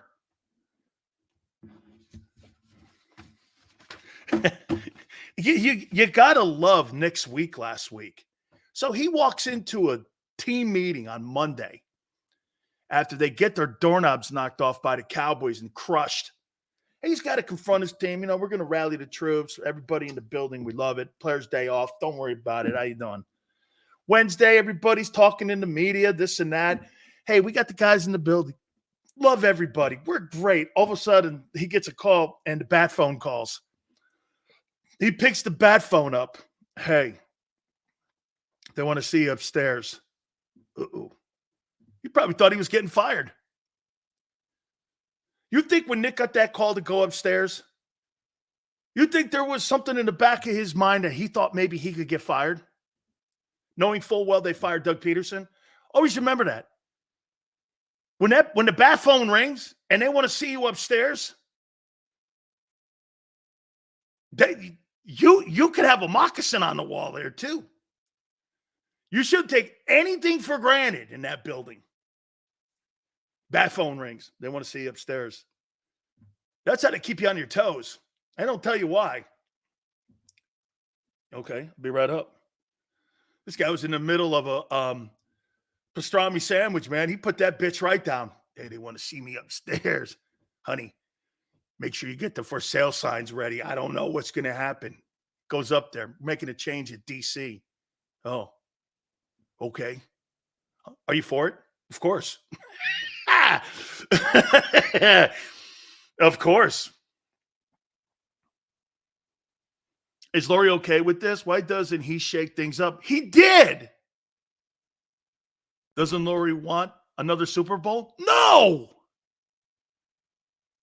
He has to see what's going on. I told you this, Gary. It's more important for the Eagles to have control than a Lombardi. Look at your actions this year. Look at your actions. Get this. So that they could pay Jalen Hurts. They robbed the defense of talent. Did they not? You got garbage cans as linebackers, a few garbage cans in the safety position. You loaded up on that side with garbage pails. Other people's trash. Hey, it's one thing to get a guy off the scrap heap. It's one thing to get 7. You get 7 trash cans on your defense. And the numbers dictate it. That's why they're trash. Trash leads to trash. Not too hard, right?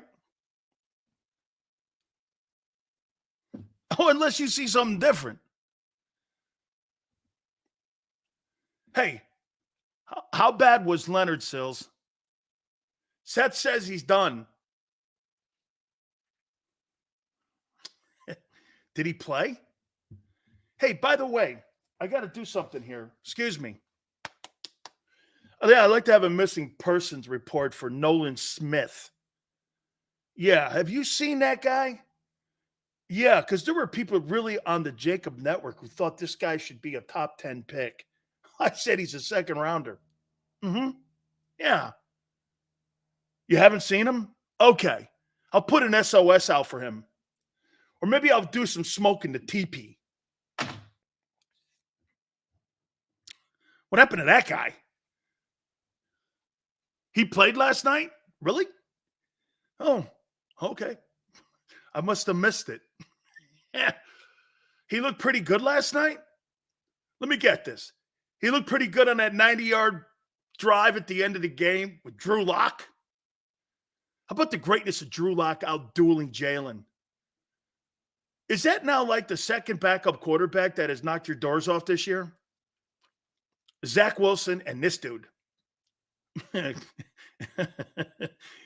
mean, it's yeah, okay. Seals, who would you have picked at 31? I'd have traded out of it, got into the second round, got myself a couple more twos, and got a corner. Put some depth at corner, and I would have used the other two for some depth at edge. This is not hard. You got two 60-year-old corners. You're eventually going to have to make a move. I'm not saying you don't take Carter. Of course you take Jalen Carter. But I would have moved out of 31 down, got multiple picks and twos and threes maybe multiple twos, and we got a corner and an edge rusher. I don't know. Hey, and this just in too. Hey, Sidney Brown, learn how to tackle. Kid, the scouting report on you is as right as it was with Nakobe Dean. Jesus. You know what? I can't beat that guy up anymore because I've already done it. And it's not his fault. It's Howie's fault. Kobe Dean. Like I said, the Niners draft Warner in the third. Howie drafts Dean in the third. There lies the difference. John Lynch gets Warner in the third, and you get Dean in the third. One guy is the best player at his position in the NFL. The other guy, I don't know. There lies the difference.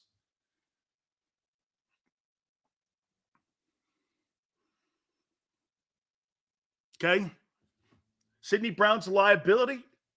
Well, when you're forced to play young players, of course they are. Absolutely, of course they are.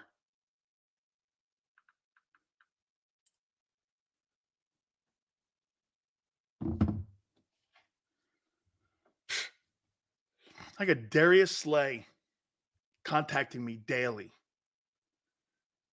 And some of the stuff I won't even say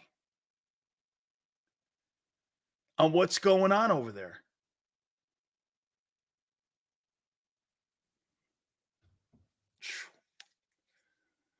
You know what happens right now in a moment like this when you're in a place like the NovaCare Center? Everything's quiet. People are afraid to talk. They don't know when their number's up. The environment gets a little heated and nasty. You gotta whisper a lot. See, I don't like people I can't see, and I don't like whispering because I don't trust people who whisper and staying in the dark. Okay? Alshon Jeffries.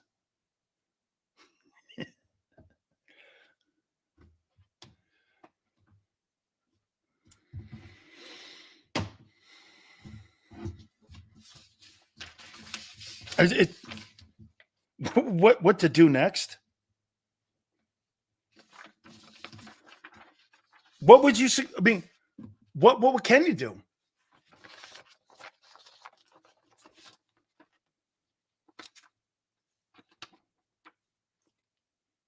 What can you do? Band-Aids have failed. Direction of the team has failed. Now you got T.O. Brown.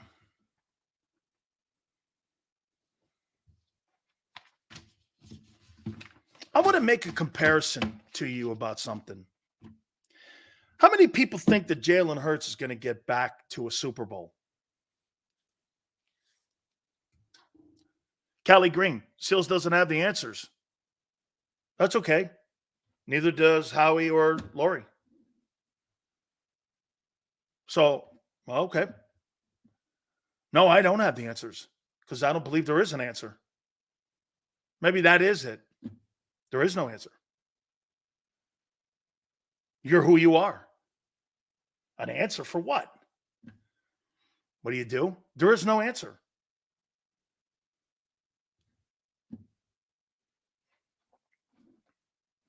Depends on the OC? No, it doesn't. You could have Andy Reid as your play caller because those guys are getting away. Analytics. So I'll make a comparison to you with Jalen Hurts. I've said this to you numerous times. I said that last year could be as good as it ever gets for Hurts in Philly. And most of you go, no, he's got 5 more appearances in the Super Bowl. This guy's going to be the next Brady. There's other bullshit.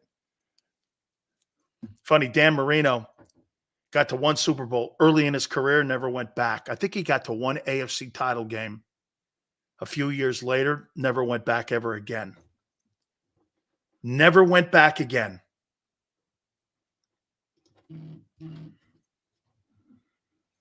Never went back again.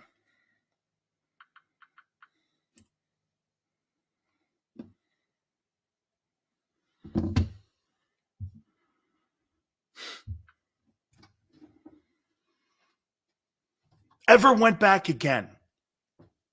You think Jalen Hurts is a better quarterback than Dan Marino? Okay. I'm sure you do.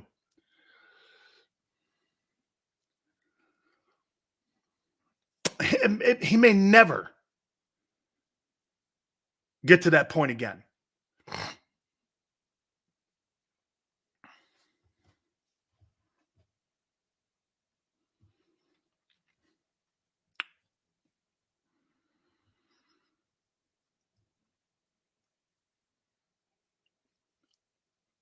All right. We're going to take a time out here. And we come back. Maybe there is an answer. We'll look at the playoff picture right now. Is there hope on the other side of this? There is a glimmer of hope. Okay? There is. I'll explain it. Don't forget, our good friends at Hooters. During December here, the Santa Bucks are back, $5. Great stocking stuffers for you guys during the holiday time. Go to northeasthooters.com for you to be able to purchase those gift certificates. Also, Hooters to go. If you don't want to go into the location, all you have to do is you can use the app, get the food, order it, take it back to your home. All good, man. Really a great time. Hey, 2 for Tuesdays, man. You buy 10 wings, 10 boneless free. Kids eat for free on Saturdays. Don't forget the Great Military Mondays, 20% off for all men and women who serve this fabulous country. Go to northeasthooters.com. That's northeasthooters.com. And when you roll in, do me a favor, tell them Big Sil sent you. Eat chicken wings, buy Hooters things. Christmas is near. Shop, have a beer. Christmas shopping shouldn't be hard. Give your friends a Hooters gift card. This year, stuff their stockings and yours too with a one-size-fits-all gift card. Buy a $25 Hooters gift card and receive a $5 Santa's bonus card. Make it Hooters for the holidays. Eat chicken wings, buy Hooters things. Christmas is near. Gift cards are here. Good at Hooters everywhere now. Hooters gifts are always favored.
Any professional sports coach will tell you, There's no substitution for preparation. At Malamut & Associates, that is a tenet by which we live.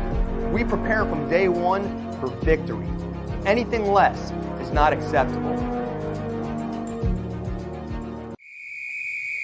Underdog Fantasy has a way for you to play alongside your favorite football team all season long with their Fantasy Pick'em game. You pick between 2 to 5 players, select whether they'll go higher or lower on one of their stats, then do what you usually do on a Sunday, watch the games.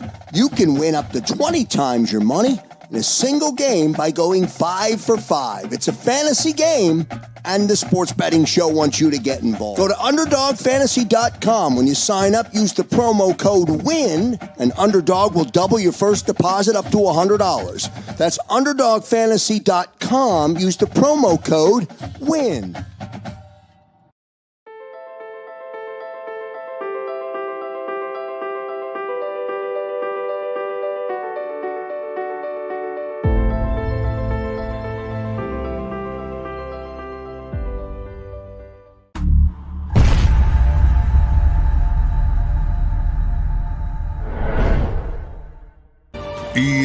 EAGLES, Eagles.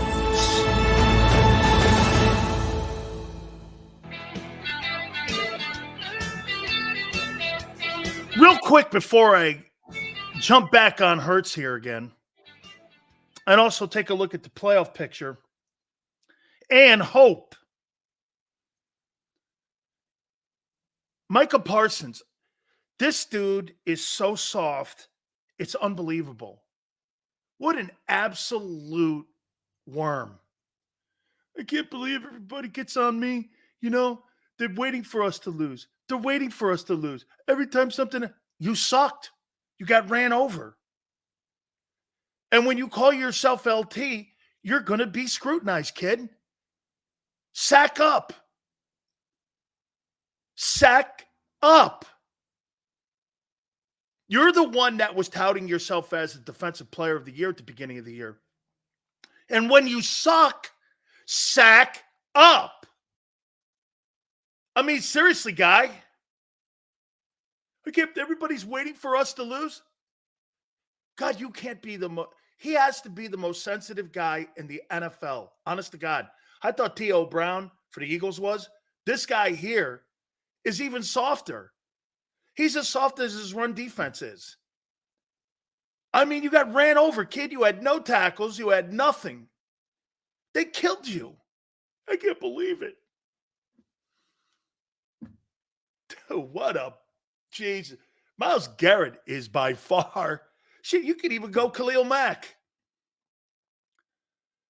as a defensive player of the year. Micah Parsons? His name is Missing Parsons. Hey, no, give me a break. LT. Shit, he's not Trent Cole.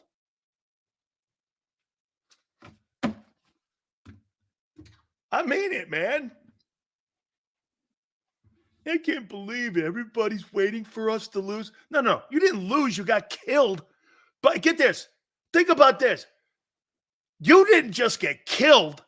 You got killed by a team that completed only 7 passes. That's a game out of like 1942. 7 passes. I'm not even sure they threw the ball forward in 42. 7 passes. And you got drilled. They were so one-dimensional on you. They were just hitting with left hooks. Bang, bang, bang. And you weren't ducking. You know, if you get hit in the head 20 times, don't you eventually duck? Holy cow. I can't believe it. Everyone says nasty and dirty things about me. And welcome to the group when you put yourself in a bullseye. What a worm. Jesus criminy, man. If there weren't women in here, I'd be calling you something else, kid. I promise you. I can't believe it. Dude belongs in a skirt.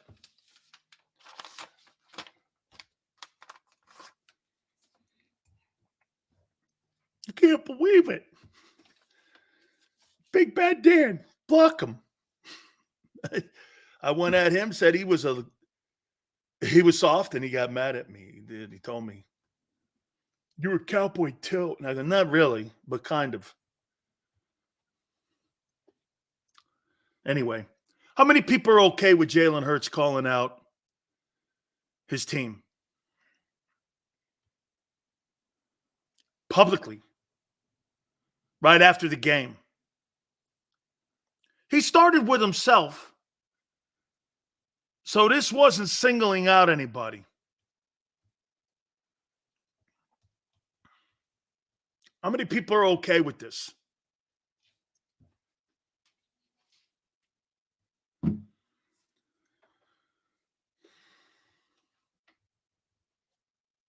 Hurts is a low IQ player. That is further from the truth. He is not. Jalen Hurts is a very smart man. He knows what he's doing. Absolutely not. I don't think he has a set of brass cannolis, but I'll get to that in a minute. It's too late, though. Hurts needs to have a sit-down with Jeffrey Lurie. I'm okay with it. Hurts has held it together all year. Somebody had to throw the first stone.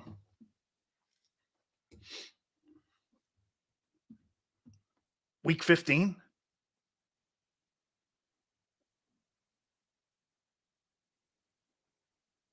Week 15? A press conference? Here's the things that I'm sick of with the Eagles, coaches, and their press conferences. It's after the fact with everything. It's never at the point where it's critical in the game. I hear more apologizing on Tuesdays and Wednesdays than actual coaching.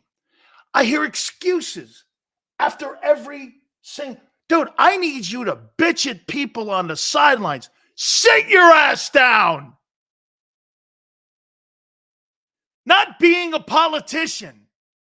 Sit down. That's what I need. I don't need. Now, he's really not a vocal leader. Derek Jeter wasn't. It's okay. He kind of reminds me of Jeter a little and how he handles himself. It's not horrible. But I don't need that after the fact.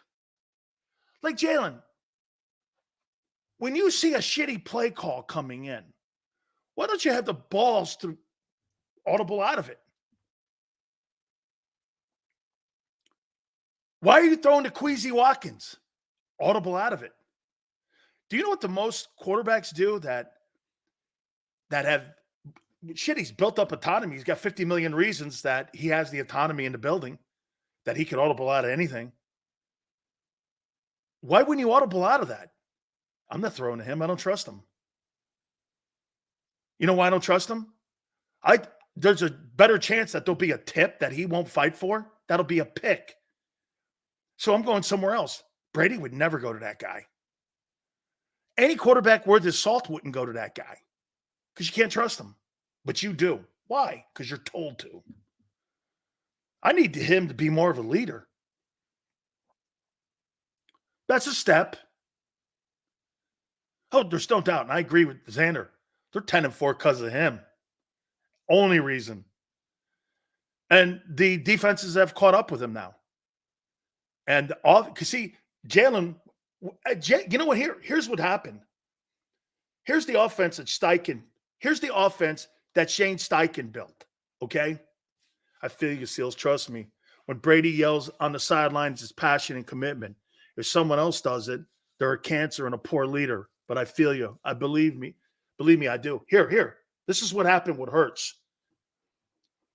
Okay.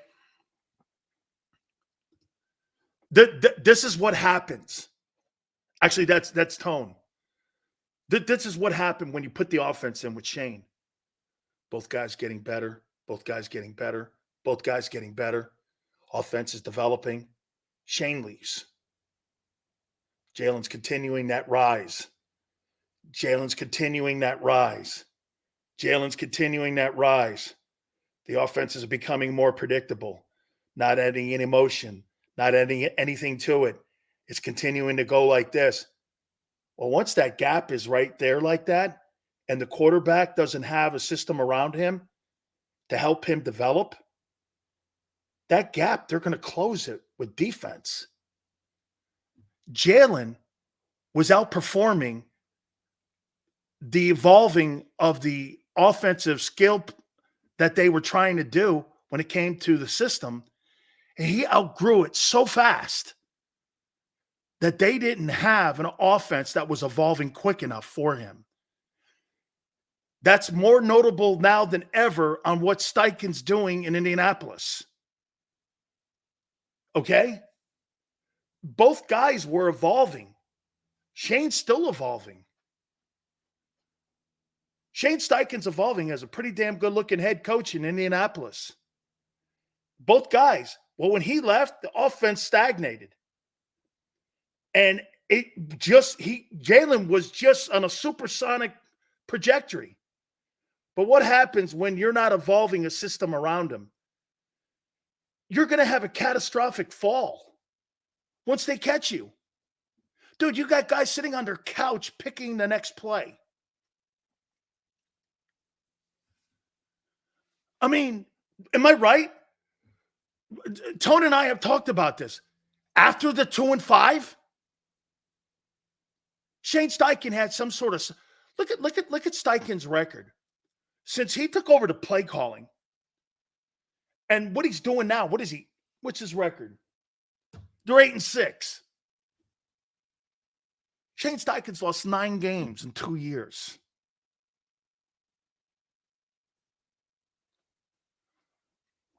As a play caller. And one of those years is with Gardner Minshew. He's going to take Gardner Minshew to the playoffs. Gardner Minshew is going to throw for 3,500 yards. Gardner Minshew is going to have 20 touchdowns, and he took over in week 4. True head coach of that football team last year was Shane Steichen, not Nick Sirianni.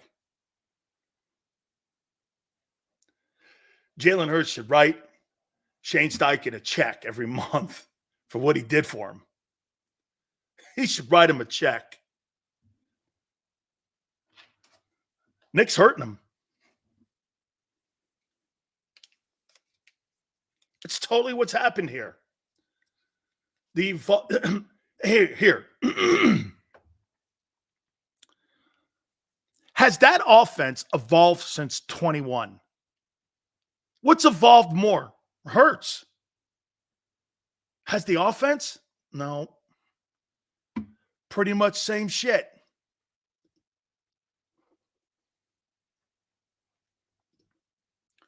Didn't you think that was going to become a problem? Your quarterback is, my guy Tone talks about this all the time.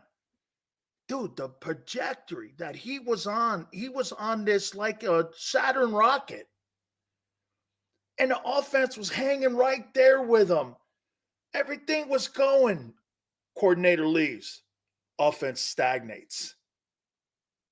Jalen continues to rise. Dude, all those great D coordinators you took on this year, I'm telling you, Washington, and Josh Allen exposed this whole thing and unraveled it. Washington, Del Rio, and Ron. And then what happened?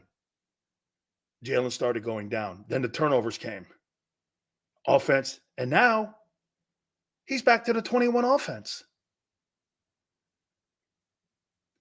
That's regression.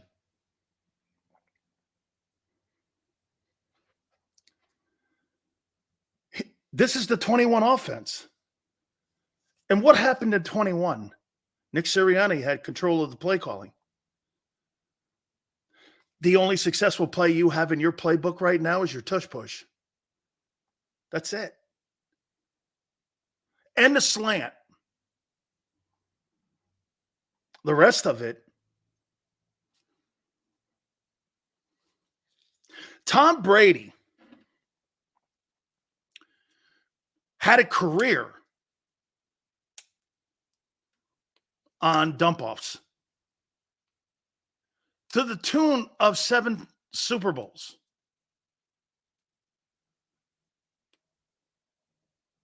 Check down, check down, check down, check down, check down, check down, check down, check down. Check down, check down. You know what that check down resulted in? His 19 years in New England, every other year he went to a Super Bowl.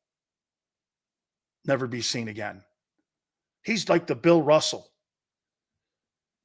of the NFL. Every other year in Tom Brady's time, Tom Brady went to a Super Bowl.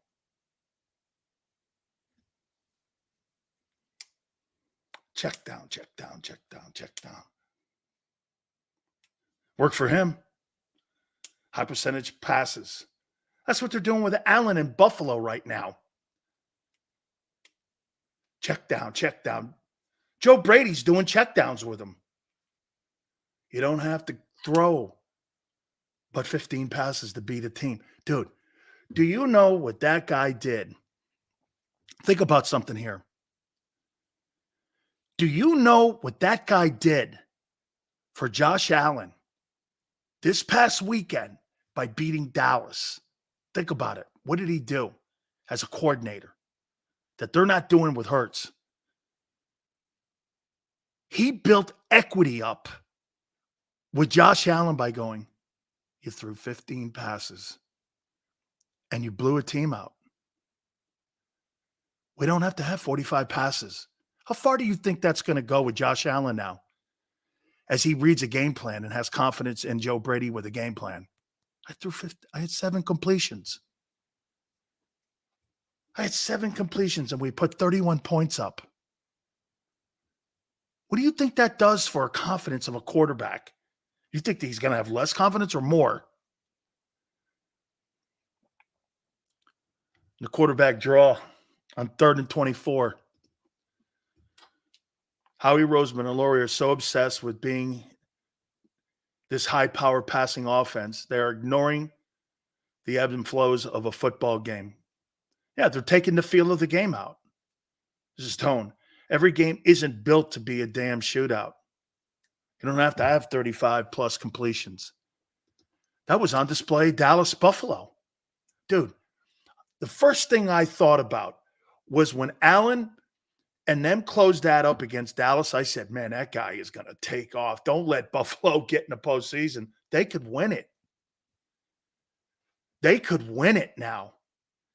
Allen has been put back on a trajectory that I'm talking about that Hurts is not on. Look at what one philosophical way of looking at a game can do for a player. They're running almost the same plays, but different mentality. You know, I bring this up to you all the time about Jordan. It took 9 years for Jordan to figure it out. 9 years. You know, Jordan didn't win a title for 9 years. A full decade of basketball. He didn't win a title. And then Phil came in, guy he didn't trust, said, listen, you got to trust me, man. If you're going to win scoring titles, we're not winning NBA titles. You got to pick what you want to do. And for Jordan to put down the scoring title and to want to be part of a championship, he put his ego aside, Jerry Krause. He hated the guy desperately. Krause built a team around him. He sucked up his ego, and Jordan went out and won and became one of the greatest winners of all time in American sports history. They can't do that in Philly. They don't allow their coaches to be coaches, and they don't allow their players to fulfill their proper destiny. Hurts? I don't know now. Wentz? No. Let me think of a player during this time that fulfilled his destiny of being what he could possibly be. Fletcher? Lane? Kelsey? How about skilled guys? Did Donovan McNabb ever fulfill his destiny? Living up to his talent? Westbrook? He did.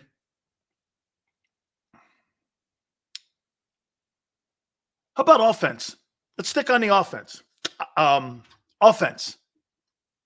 Let's stick on offense. Offensive people that fulfilled their destiny. Shady.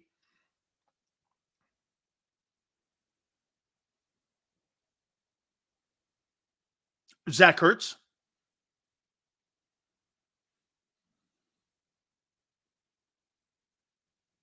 Any receivers? No. Deshaun Jackson? Yeah, sure.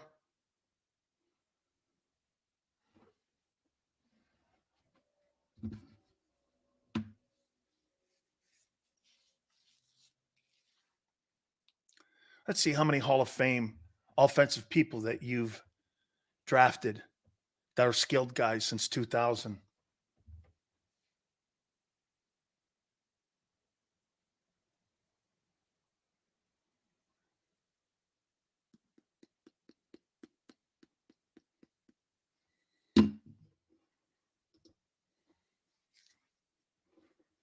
Have you guys drafted a skilled guy that will go to the Pro Football Hall of Fame since 2000? Since Howie's been in the building? One or two? Who? None. McCoy, maybe. I don't know. Maybe. But that won't be for it. That would be. I don't think so. Offensive skilled people. You know what skilled is? Receivers, tight end, quarterback. Deshaun Jackson's not going to the Hall of Fame. Zach Ertz is not going to the Hall of Fame. D-Jax is not going to the Hall of Fame. None.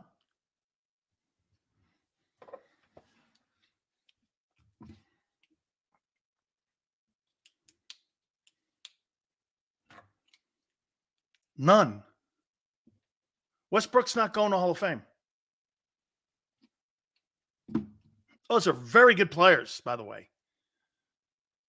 Very good players. I don't care if they're not going. When you've got people like Reggie Wayne and Andre Johnson and guys like that are sitting around waiting to go in, and you got Deshaun Jackson's not going. That's not happening.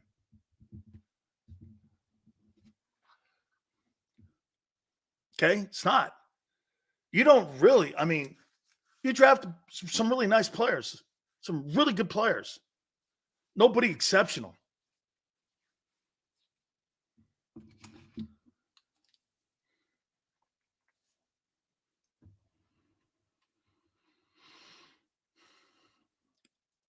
Okay, well, still, it's less than 400 guys all time in the Hall of Fame. Real question. Okay, so you're telling me in 25 years you haven't put one guy in the Hall of Fame? I don't know. Not one? In 25 years of drafting? That's like 300 guys you've drafted. And not one guy you drafted that's a skilled player is in Canton? Okay. You don't think that's the thing? Oh, okay, I didn't mean to. Lane's not a skilled player. That's an offensive lineman.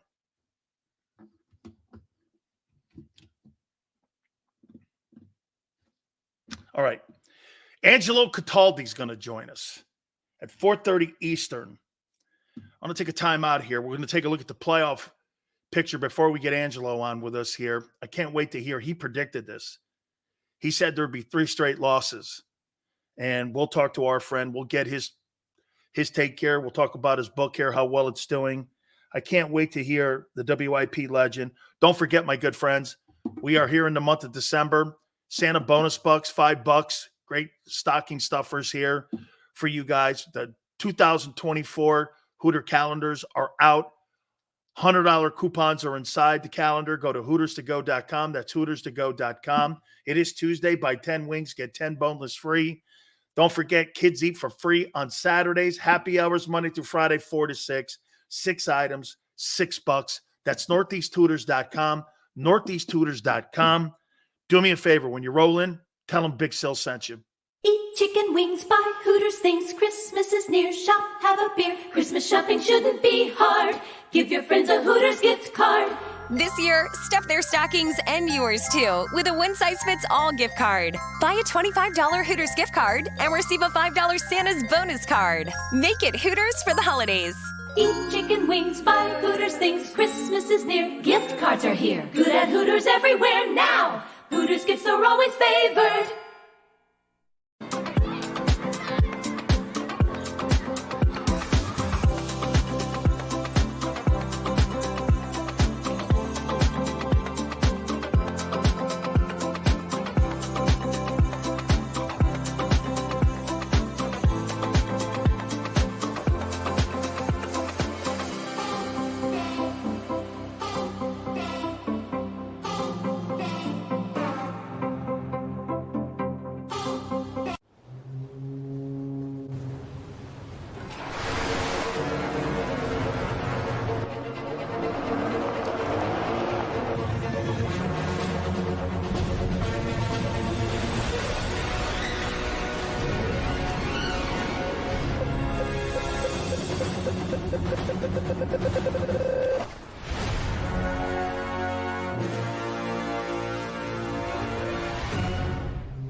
Any professional sports coach will tell you there's no substitution for preparation. At Malamut & Associates, that is a tenet by which we live.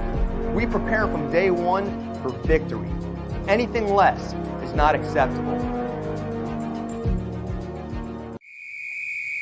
Underdog Fantasy has a way for you to play alongside your favorite football team all season long with their fantasy pick'em game.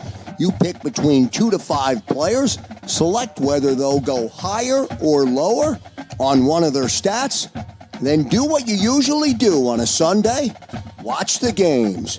You can win up to 20 times your money in a single game by going 5 for 5. It's a fantasy game, and the Sports Betting Show wants you to get involved. Go to UnderdogFantasy.com. When you sign up, use the promo code WIN, and Underdog will double your first deposit up to $100. That's UnderdogFantasy.com. Use the promo code WIN.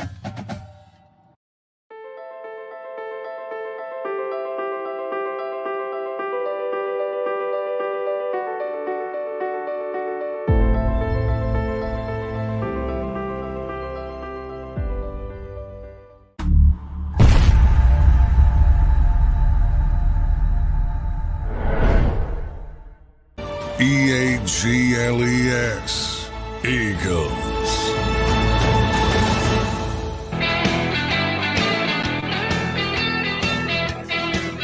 Is Brian Johnson next?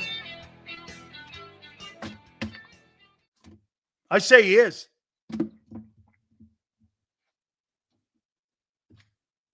No. He'll never be. Who told you that, Nick? Well, I wouldn't believe that.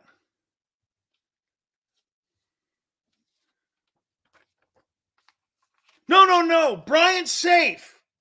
Shit, Brian's safe. Can I tell you this? Of all the coordinators that the Eagles have had this year, the guy who's done the worst job has been the offensive coordinator.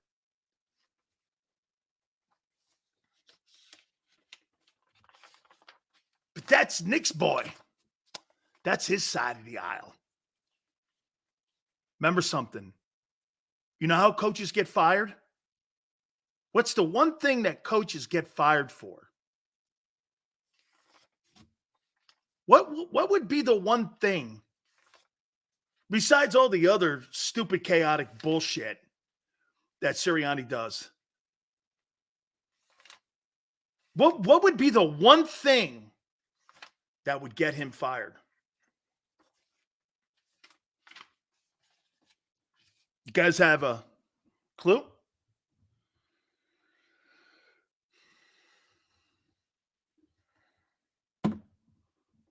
Tone's getting to be such a smart. He'll never believe what comes out of Nick's mouth again. I feel stupid for even taking his word for anything in the first place. Shame on me. Tone, that's the empathy you have in your life because you're a good human. You take people at face value. Don't let one's character flaw dampen your character because he has a flaw in his.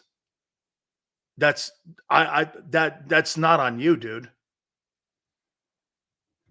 Good people take people at face value. You want to come at someone with giving them respect.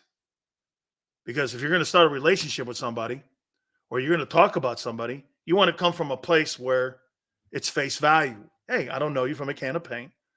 We're going to start a relationship. You don't try dating a woman or building a friendship with someone from an adversarial spot. You try to build it from a good place. There's nothing wrong with that. But don't ever let one's character or lack thereof change you, because the only person that gets changed in the process is you. Here's the one thing that gets coaches fired all the time. Why do you think Brandon Staley is going to get fired? Or excuse me, why he got fired in Los Angeles? You know why? He didn't take care of his side of the ball.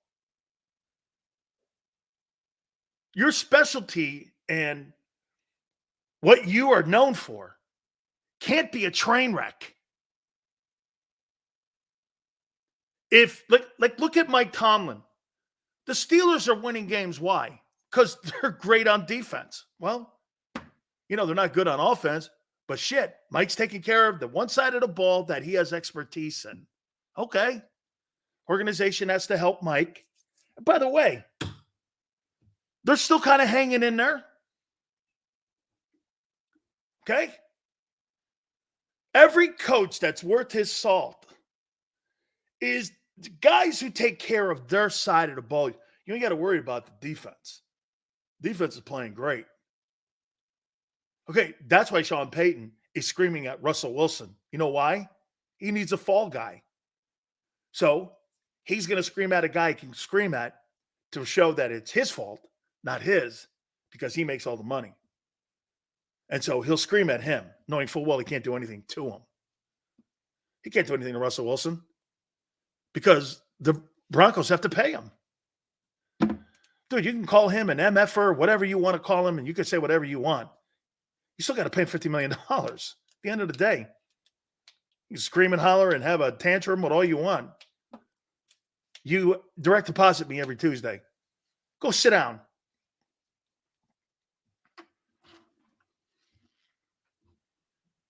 Got to take care of your side of the ball. Nick's not taking care of his side of the ball to the point where they like it.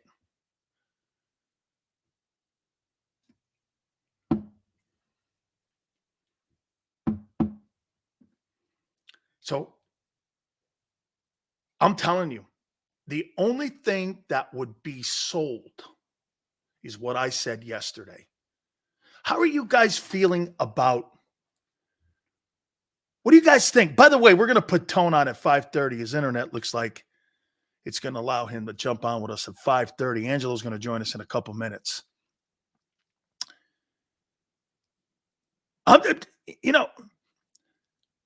Watching the way that he goes about his business, especially on the offensive side, Nick's got to right that ship. So how are you going to right the ship? Hey, our meeting last week, we were talking about the coordinators. I got a plan here. As things starts wobbling as we get closer to the playoffs, who better to have next to me than a guy that delivered a Super Bowl to you? And you know he could come in here. And remember something else. Tone, you'll like this connection. Guys, who was the offensive coordinator for Phillip Rivers in his most successful seasons? Do you know?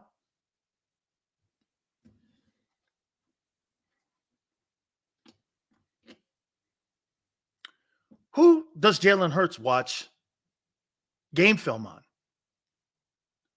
Phillip Rivers. Who was the coordinator? It was Frank Reich.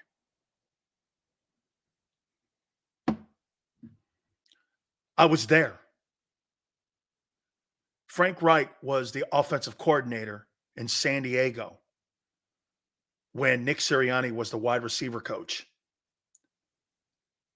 And that's the game film that Jalen watches religiously when it comes to throwing the football.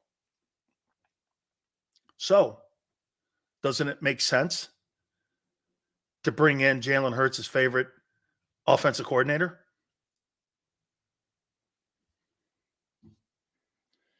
You know, I got to tell you, man, that whole charade last week with Sirianni and that whole bullshit thing that they had with those press conferences, parading out Sean Desai like he was the coordinator, him saying no changes will be made, and we have all our guys in the building, then doing that padded practice, then doing those stupid up-downs in front of the cameras, you knew something was coming.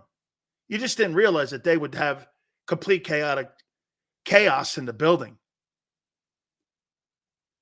And before I bring Angelo on here, no wonder Sirianni hated him. Because you know why? Angelo knows who he is. Angelo knows the organization. They're doing the same shit right now to Nick and to Jalen that they did to Doug and Wentz. You're putting inexperienced people around your biggest asset, your quarterback. Why would you have a $50 million quarterback and a training wheels offensive coordinator around a guy? Why? Power. Control.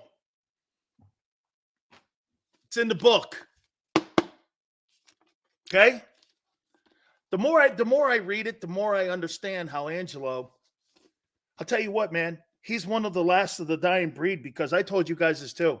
You know, Darius Slay's texting me on my DMs now. He's telling me, hey, I'm a team guy, this and that. I don't give a shit about being Darius Slay's friend, because I may have to say something critical about him, and he may not like that. I care about telling the truth. Most people would rather be lied to than told the truth. Let's bring Angelo Cataldi in right now. And hey, by the way, he is Nostradamus, okay? Give me the side view. I got to have the side view again. Angelo, the side view with the nose.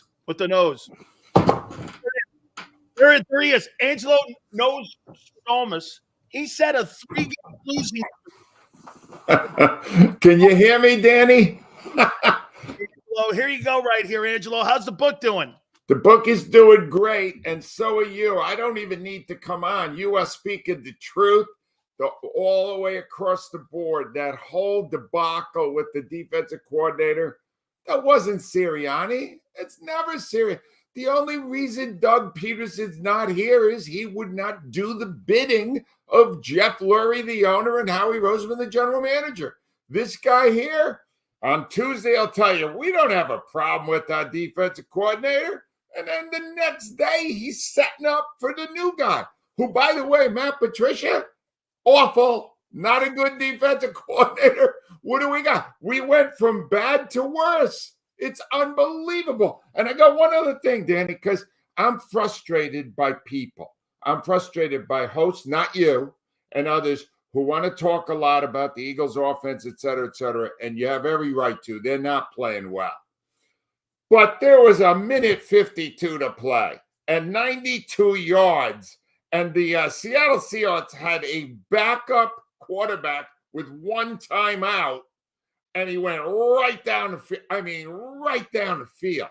Just basically targeted James Bradbury and unmasked him as a has-been. And nobody did anything to protect it. Nobody, not one blitz, nothing to try to put more pressure. You had a defensive line that did nothing, and the secondary and the linebackers that we know are substandard. That was, I swear to God, when they were at the 8-yard line, I said the Eagles are going to lose to Seattle. They're going to drive the length of the field because that defense is awful. And I've been saying it on your show every week now for a month. Awful, Dan, awful. Angelo, tell me if this is not the definition of dysfunctional. Ready? So Desai's not the coordinator. He's still the coordinator, but he's not the play caller. Patricia's the play caller, but he's not with the designation of DC. And you still have the guy in the building, and you parade him up there and go, there's the guy who just got fired. And here's the guy on the sidelines who, by the way, hates Slay. Isn't it ironic, too? And not that you and I are conspiracy theorists, but how ironic here, Angelo, that the week in the game that Patricia's going to call his first defensive game, Slay's not in there. He's having this weird orthoscopic surgery where he misses it. I mean, are the Eagles unraveling in front of our eyes? Yeah, they are unraveling. And here's the part that really frustrates me. They don't even respect the fans enough to be honest. They don't even, what are we asking for here?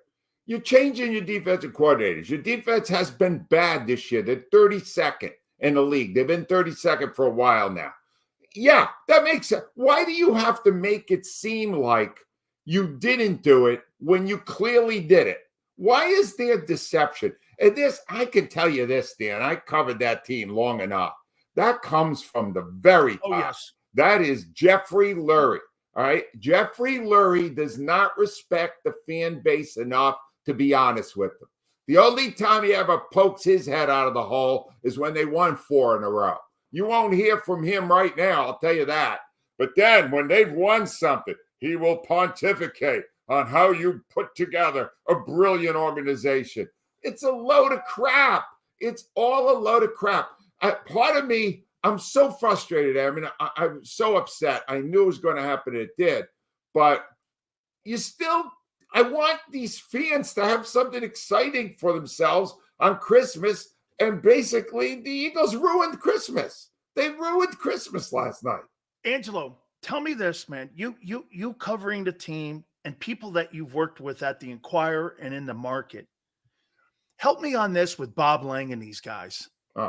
Why in the world is it more important for the organization to have a public perception? I'm sitting there Sunday and I'm watching TV and I'm like, no Eagle game. I'm enjoying myself. I'm going to watch a Cowboy game a little later, see what happens in that debacle there. And all of a sudden I see Jay Glazer go, the defensive coordinating duties are now going to go to Matt Patricia. I almost fell off my couch. I was like, I had to play it back. I went, what?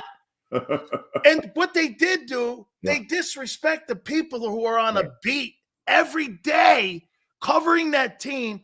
Why is it more important for them to have the national perception of them and lie to the local media, and the local media buy into the lies? All right, let me tell you a little story here. There once was a PR director who gave a damn about the fans in Philadelphia. He was the best PR director that I ever dealt with in my life, and I was in media for 50 years. His name was Derek Boyko. And Derek Boyko understood the value of honesty and not trying to manage the message. And Derek Boyko was the PR director for the Eagles for maybe a decade, and he was brilliant. And he ended up getting a bigger title in Buffalo, and he left, all right? And then they put Bob Lang in. And the minute Bob Lang came in, and he is still there now, he is a micromanager of the news. And whenever I said something that they found upsetting, Bob Lang wouldn't call me because I wasn't interested. He would call Rhea Hughes, and he would say to her, he can't say that. And he would get all upset, and he would start to not cooperate in giving us access to players and stuff. And my message never changed, Dan. Fine, you don't have to give me players. We're only doing it because it's mutually beneficial. I don't need them. I did a show without any of your friggin' players. I don't need your players. You know what I need? I need my ability to tell my honest truth. My truth, not the truth, my truth. And I'm not risking that. I'm not sacrificing that for anything. And Bob Lang, who's been the PR guy there probably as long as Derek Boyko was, has never understood that. Now, the fact of the matter is most PR people don't. They want to control you, but you shouldn't be it. And what you said about Slay, if only we could get that message across to all the lemmings in the media who are worried about how these players feel about them. Who cares? They don't. Oh, Darius Slay is mad at Dan Sileo. Oh, I guess he's not coming to dinner on Sunday this week, huh, Danny? Who gives a damn? Who cares? I really don't. And here, Angelo, I'll tell you the story then. So I'll tell you, and I'll tell you exactly what happened. So I'm very good friends with Frank Wright. Been with 40 years. He was a teammate of mine at Maryland before I transferred to University of Miami. And we've been friends to this day. And so I asked him for Nick Sirianni's number. So he gave me the number, and I've been texting. He was going to come on. So he heard me being critical of the drafting of Roseman. And I said, this guy he sucks at linebackers, corners, edge rushers. He's terrible. I look at his record. He found Devontae, and it's only taken him 25 years to find a wideout. So Bob texts me. Then he calls me and goes, why the fuck would I put Nick Sirianni on your show when you trash my GM? And I go, did I say anything that wasn't true? And he goes, why would I put him on your show? I showed it to my bosses. And I said, personally, because I did what you did, Angelo. I was on the flagship station of the Buccaneers for 15 years. They didn't like what I said, too. I called their GM a CPA and a librarian. I was doing 10 shares. I didn't care. Fine. Who cares? I don't care. You understand when he's saying that? When a team is saying that they will only give you access to their people if you treat them with kindness and generosity, all right? If I did that in the city of Philadelphia, all right, by the time I was in my mid-40s, I would have been back in newspapers. It wouldn't have made it. You got to tell your truth, and they don't get it. I do not seek your approval, Mr. PR Director. I will say what I want to say. You can go straight to hell. And they did. But I did it repeatedly. It got to the point Rhea wouldn't let me ever talk to any of them because she said, well, at that point, we'll sever all relations with the team. Stay out of it. And she would try to patch things up. But no, just give your, I was listening to You Analyze last night, and I was saying to myself, if you were constrained by these relationships with teams or players, you would not be able to say the things you're saying, which are the absolute truth of what we witnessed last night. And that's why you have a job, because you are giving the actual truth without all this concept of being in a business relationship like the teams that the networks that do the games, they're all beholden to the teams. The only people that aren't are people like us who are willing to tell PR people and people on the teams, screw you, I'm going to tell what I see. Get this, Angelo. Get this, Angelo. That's why Sirianni went on the NFL Network. People don't realize that Jeffrey Lurie is a part owner of the NFL Network, and it's going to put a narrative out there about how they want this firing to be perceived once it comes down. Now, I'm going to lead this into you with this. Is Sirianni everything now you thought he was? Is that I don't think he's a good coach. I just don't. I'm trying to. His record's good. His record's really good. So I can't just say he's not a good coach, but I'm more concerned right now about you, Dan, because you really wanted to get Nick Sirianni on your show. Yeah, and I had the number. I Nick have and to I ask were you talking. something now. Were you assessing the show and saying to yourself, I don't have enough bullshit on this show? I need what to I was get saying was Sirianni. I interviewed Sirianni for 3 years. I never got a damn thing that was worth anything out of him. I never got a damn thing. Every single time I talked to Doug Peterson, he gave me honest answers to questions. Sirianni never did. Not once. I can tell you right now. So they were wasted segments. He wouldn't just repeat what he said at the news conference the day before. He would pretty much use exactly the same words. It was like he had a script. You weren't getting anything out of Nick Sirianni. Nick Sirianni is a mouthpiece for the organization, and he will not do one thing that would rock that boat.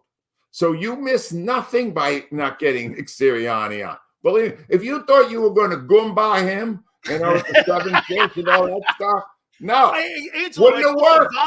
Hey, I thought the vowel meant something. Wouldn't have worked. Wouldn't have worked. He's completely oblivious to that. Yes, men have blinders on. Whatever Howie says goes. Jeff is my master. That's the way that works. What are you kidding me?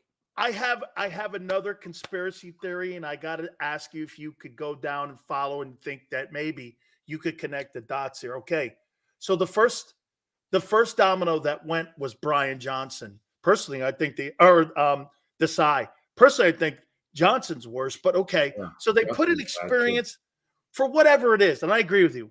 I didn't see anything different last night. Matt Patricia's in there. How about this one? If this thing doesn't look well over the next couple weeks, is Brian Johnson next? Nick takes over, calls his boy Frank Reich, and you have Frank and Nick and Patricia going into the postseason as your coordinators, because at the end of the day, think about this, Angelo. When they hired Desai, 2 weeks later, they hired a babysitter in Patricia. Yeah. I never knew what he did. I couldn't figure out what his job title was. I mean, remember, they didn't even put him in front of the microphone for like 2 weeks, 3 weeks, because nobody knew what his job was. I mean, will that be something that wouldn't happen in that organization? Or do you think that maybe the owner came down and said, we need more experience in the coordinating room? The owner will never come down and say we need more experience. He might say, we could take Frank Reich for a short period of time. He would be a major upgrade. No question in my mind. Absolutely. He wouldn't throw that pass into the end zone. No. That stupid play last night. They had the game in hand, and they're throwing deep balls to people, to their fourth best receiver. Dumb. But bottom line is, they would do it. But the minute Frank Reich indicated independent thinking, it would be over. Do you understand? They only want people working for them who will do their bidding. They want yes men. And that's why Doug Peterson's not here. That's why the people he wanted to bring in were not brought in. And that's why Nick Sirianni took it. He was the ninth interview. The first 8 got, you know what the first 8 interviews did when they had head coaching interviews? They all said, well, I'd like to make my own decisions. And Larry said, all right, get him out of here. Bring the next guy in. I need one. He'll do whatever I want him to do. It's a losing proposition. And they had, I said this last week, I'll say it again. They had a Super Bowl team last year. They had a very good team last year. And they had 2 coordinators. I hated the defensive one, but Steichen was a good offensive coordinator. And they replaced 2 guys who had some experience with guys who didn't have any. No track record for success as coordinators, and they put him into a Super Bowl team. Now, what does that say to you? They don't want experience. They're afraid of experience because experience leads to telling the owner what they want to do. And they want their own say, and they want the people to go along with it. You know, Angelo, I've talked to some people in Philly media, and you're the only one who kind of sees and has clarity in this whole thing. That, to me, the Nick works for Howie. He works for him, And everything is run from that front office, from the way that they go with their offense, the way they structure their defense. You know, somebody asked me the other day, hey, Sills, do you think this thing will turn around? And I'm like, no, because the guy who's above them, these guys have a way of doing business. Yep. There's no feel for the offense. You know what? You know what, Angelo? I don't even know if Brian Johnson's a good or bad coordinator, because you know why? When people are going, like you said, you throw that ball in the end zone. You know why he threw the ball in the end zone? Because he was told to. Well, did you hear Sirianni on that? Sirianni said, whenever we get one of our wide receivers singled up against the safety, we got to take that shot. You're going, yeah, if it's AJ Brown, yeah, all right. If it's Devontae Smith, yeah. Not that guy. Queasy Watkins? Quez Watkins hasn't made a friggin' play in 3 years. Quez Watkins, every time they dial his number, disaster follows immediately. Let's try Quez. And then the ball goes up in the air. Quez isn't even trying to do anything. He's letting that guy Love grab the ball. Julian Love just takes it away from him. Unbelievable. And the next, you know, you're going to hear all week now? A whole bunch of BS about how, no, that isn't the way it is. If the Eagles had one wish, Dan Sileo, it would be that none of the games be televised, so they could lie to you all week. The only problem they have is we're actually watching the game and we're smart enough to know what we see. They would like to tell you things didn't happen that happened. You're watching the game. God, you are so good and right on. I mean, we're just echoing one another here, and I love it. And I gotta here. Let's get to Hurts, and I saved him for last here. I mean, don't you see? It looks to me like they're kind of doing the same kind of damage to him that they did to Carson Wentz. Now, I don't think that he's going to have the nuclear meltdown because he's more mentally tougher. But if you're not going to put quality people around him. Hey, Angel, the reason why he hasn't developed is because the offense hasn't evolved.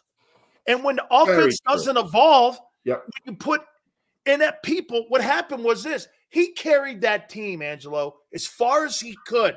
And when teams started figuring out, last night, Christian McCaffrey was calling plays from his couch. Is that amazing? He had he goes like this. They call 4 plays off of variations of different formations, but they really run 4 or 5 plays. I'm like this. What? Yeah. Are you? And he's calling it from his couch in Santa Clara.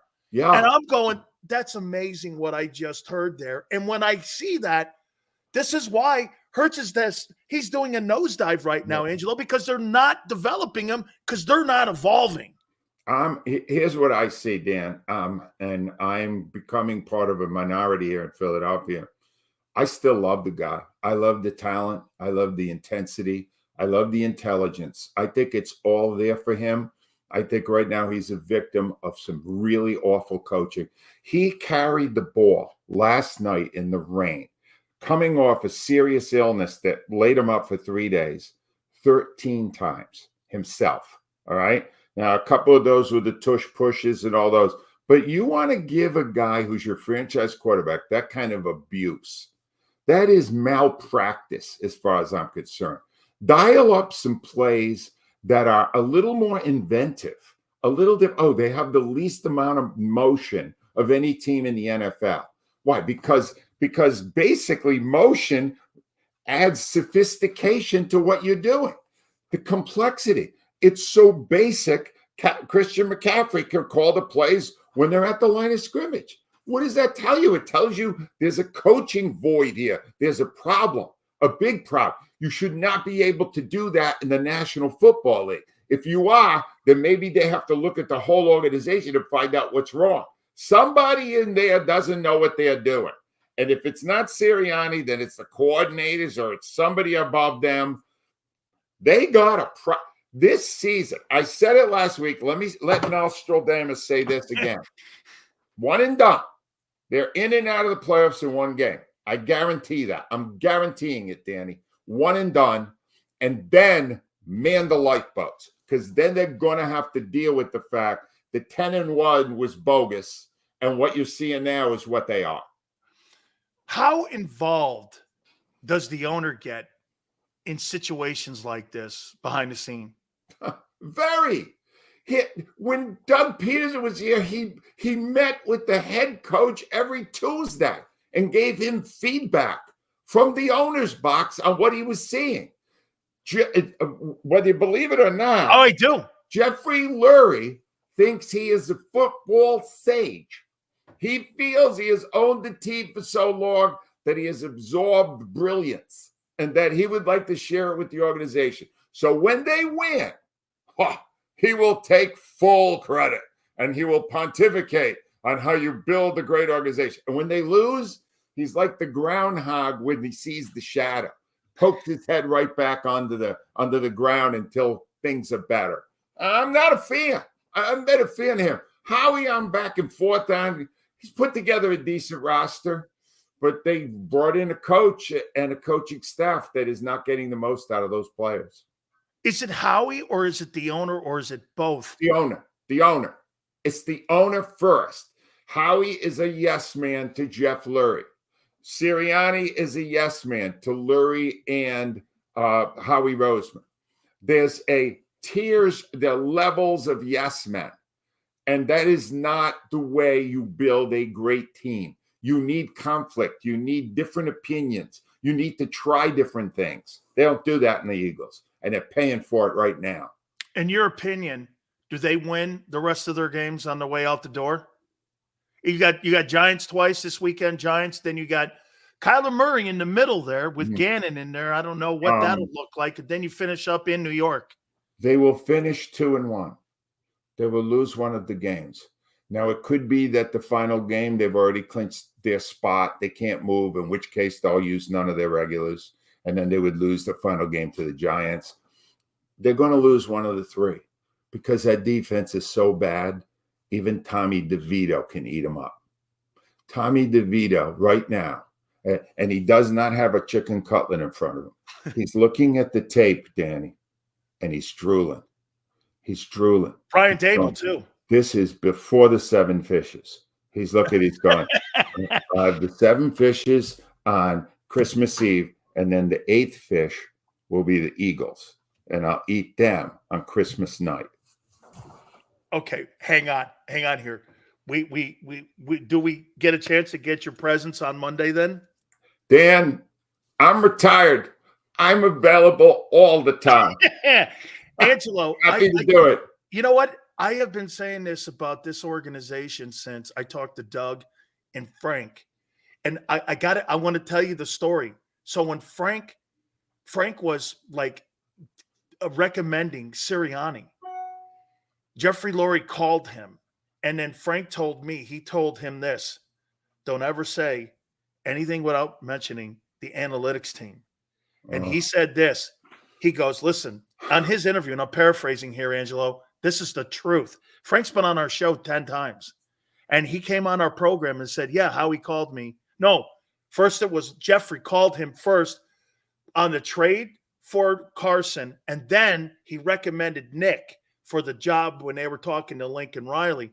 And he goes, how'd you prep Nick for the job? He goes, always mention Howie Roseman's analytical team. And this is how you say it. Hey, I'm an analytical guy. I work with the analytics department. My coaching staff works hand in hand. We take the intel that you guys put together because I know you guys do a great job. And then what we do is we build a game plan around it. That's how we got the job. Because every guy that comes in there and interviews, this is what you hear. This is why you don't see coordinators walking in that place anymore, because you know why? Coordinators go, I want to run a 34.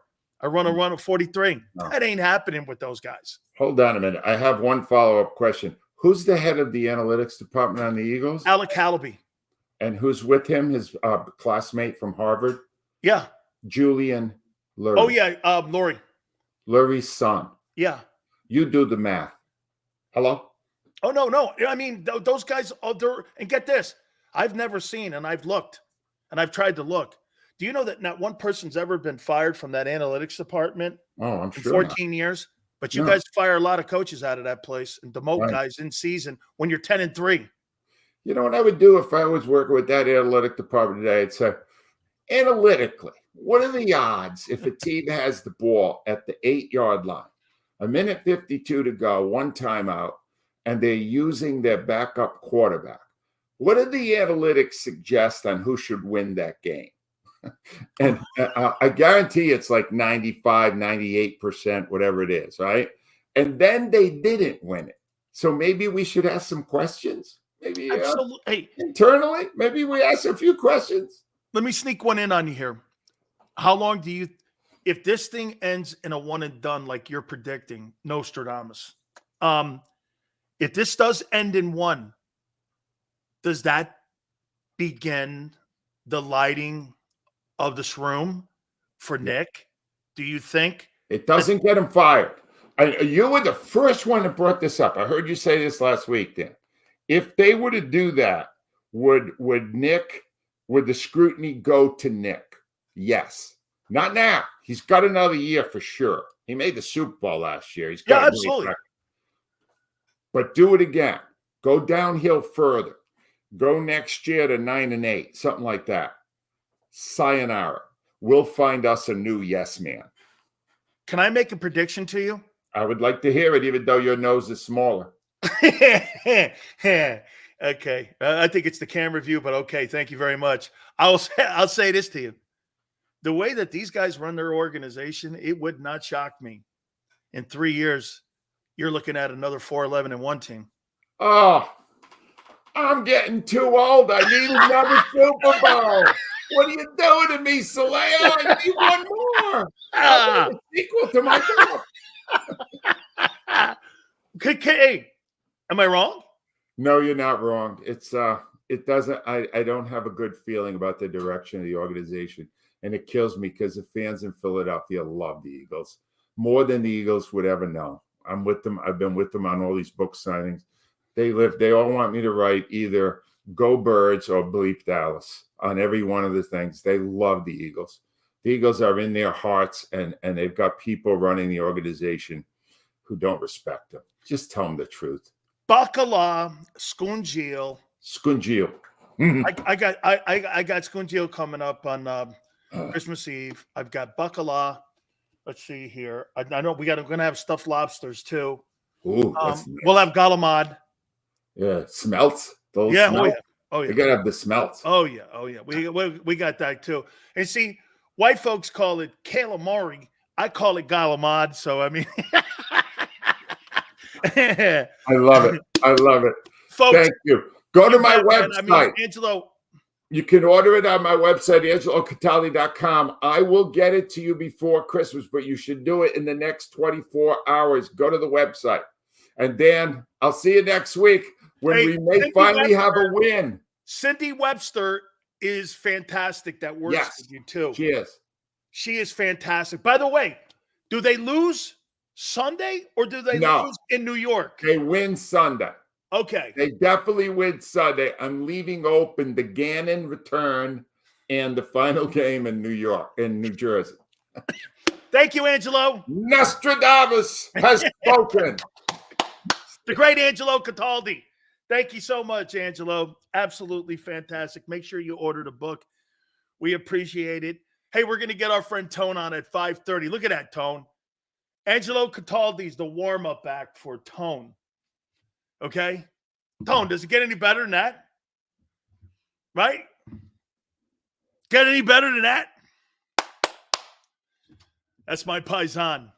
Power hour coming up. I can't wait to hear Tone here, man. Angelo and I are the only people from day one saw through that guy's bullshit. And when the PR department reached out to me and tried that stuff with me, I knew right there what I was dealing with. You understand that, right? See, when you do, like Tone knows, I read tea leaves. And I know most people in life are like anglers. See, I'm not. I told you, I'm like the Joker in the movie Batman. I don't have a plan, but I know when people are planning shit against me. Okay? I knew from day one. And get this, Angelo and I are the only people in Philadelphia telling the guy doesn't have any say. Hey, Tone, no disrespect. I heard about 4 or 5 reporters that went on with Tone and Rob. I swear that Sirianni makes all decisions. There's a guy that's been in the market 50 years. Number 1 sports talk host of all time, ratings-wise. Ratings, whether you like him or not, doesn't matter. His numbers spoke to it. It doesn't make sense. There's a disconnect. There's an absolute disconnect. Hey, no, I'm going to leave that there. You may have to talk to him again. Power Hour coming up. Hit the like button. Keep it here on the National Football Show. Eat chicken wings, buy Hooters things. Christmas is near. Shop, have a beer. Christmas shopping shouldn't be hard. Give your friends a Hooters gift card. This year, stuff their stockings and yours too with a one-size-fits-all gift card. Buy a $25 Hooters gift card and receive a $5 Santa's bonus card. Make it Hooters for the holidays. Eat chicken wings, buy Hooters things. Christmas is near. Gift cards are here. Good at Hooters everywhere now. Hooters gifts are always favored.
Any professional sports coach will tell you there's no substitution for preparation. At Malamut & Associates, that is a tenet by which we live. We prepare from day one for victory. Anything less is not acceptable. Underdog Fantasy has a way for you to play alongside your favorite football team all season long with their fantasy pick'em game. You pick between 2 to 5 players, select whether they'll go higher or lower on one of their stats, then do what you usually do on a Sunday, watch the games. You can win up to 20 times your money in a single game by going 5 for 5. It's a fantasy game, and the Sports Betting Show wants you to get involved. Go to UnderdogFantasy.com. When you sign up, use the promo code WIN, and Underdog will double your first deposit up to $100. That's UnderdogFantasy.com. Use the promo code WIN.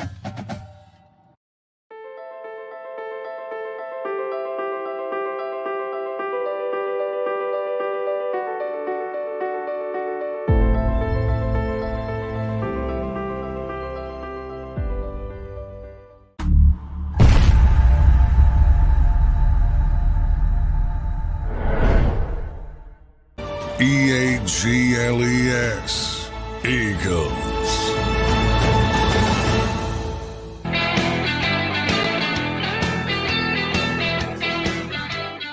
Big Sales National Football Show. We appreciate everybody as you guys have come aboard here. And by the way, I know that, look, that was a rough night. It's been a rough week. And I will give you this. Is there a glimmer of hope for you guys because of the way that the schedule and the way that the Cowboys are unreliable? They are unreliable. I do believe they are going to drop a game, okay? Tone just said it's been a rough month. It has, but I will say this to you guys. At the end of the day, there is light at the tunnel here. What you can't do and what I wouldn't want happen is that you move out of the 2-hole. Okay? You don't want to move out of the 2-hole because Detroit, I still think Detroit's got the Cowboys. Cowboys are going to drop either the Dolphin game or the Lions game. They're not going to survive one of those because they can't. It is not who they are. Dallas can't consistently win. Now, I'll say it one more time. Tom was having internet problems, and I'll do this. Here's your only glimmer of hope. You have two. Your schedule favorable, and you got to pray for injuries on other teams. And right now, you are in the part of the schedule where injuries are a massive issue. Ravens just lost a star running back. San Francisco shows you they can't win without all their pieces on the field. I'll tell you this, you lose Brandon Ayuk or Trent Williams, San Francisco's not going anywhere. Okay? Seals, give us the Maloik. Nah, I can't do the Maloik. Okay? Oh, wait, well, I'll do the Maloik, but I can't aim it at anybody. Here's the Maloik. Okay? I can't aim that at anybody because it's got deadly ramifications, maniac. Okay, so I have to aim it into space. Okay, I only bring that out when I have to. Okay? Now they're begging for tiebreakers. Spy. They're 10-3. They're going to go potentially 13-4. You're 13-4. You win the East.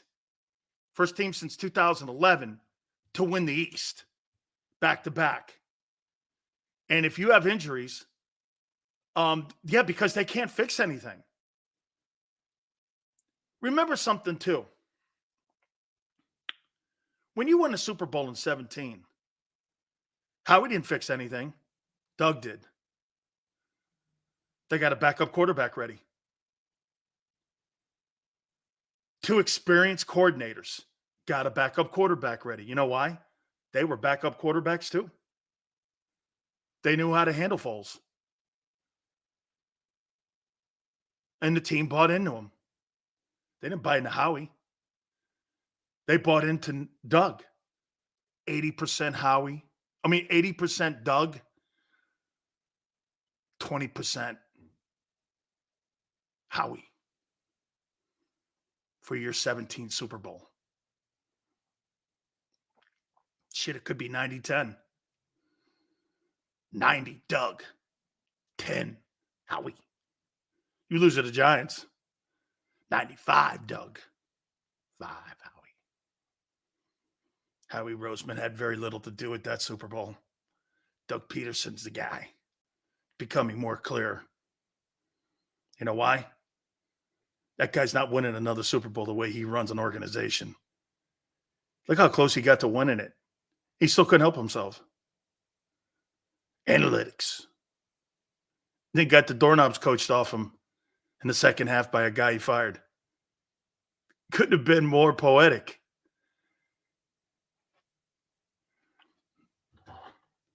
You lost that Super Bowl because of inferior coaching, not because of an inferior roster. He don't get it.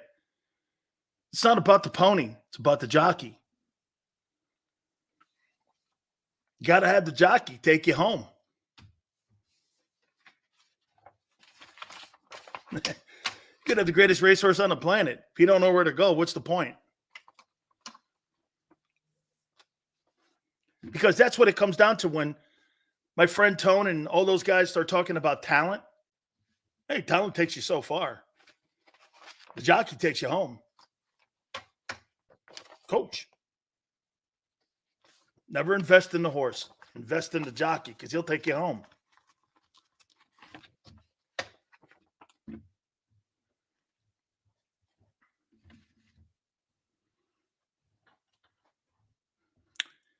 It was quite an experience last night watching that thing. Quite an experience. I mean, it's been quite a week. Darius Slay. Mysterious surgery.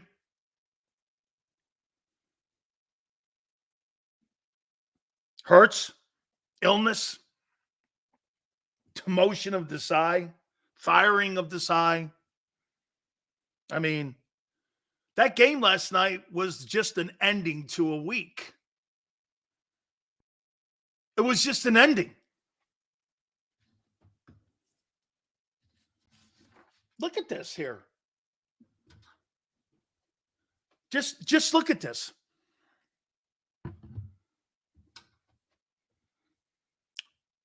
You score 17 points versus a shitty team. You beat them in first downs, third down conversion, total plays, total yards. They outpassed Drew Lock outplayed Hurts.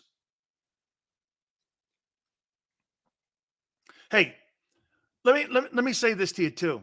Some folks that are watching the show, like, hey, Maniac, remember this. Don't take your frustrations out on me. You should be taking your frustrations out on your shitty way your team is run. Don't get mad at me. But think about that. We got people in here taking shots at me and my takes. It's more important for them to take shots at me than to take shots at what's happening. That's all you need to know. It's why it's not upsetting. They're mad at the messenger here. Because you know what it did? Contradicts themselves. They call me a flip-flopper. How about this? You're wrong. You've been wrong all year. I've been saying this since New England. No, 10-1, 10-2, 10-3. Now you're 10-4. God forbid you're 10-5. But a backup quarterback goes 92 yards on you. Throws a dart in the back of the end zone on a guy you just paid. Here, think about this last series and last play. Okay? A backup quarterback throws a dime in the back of the end zone to a guy you paid $17 million a year to. I don't know about you, man. Okay?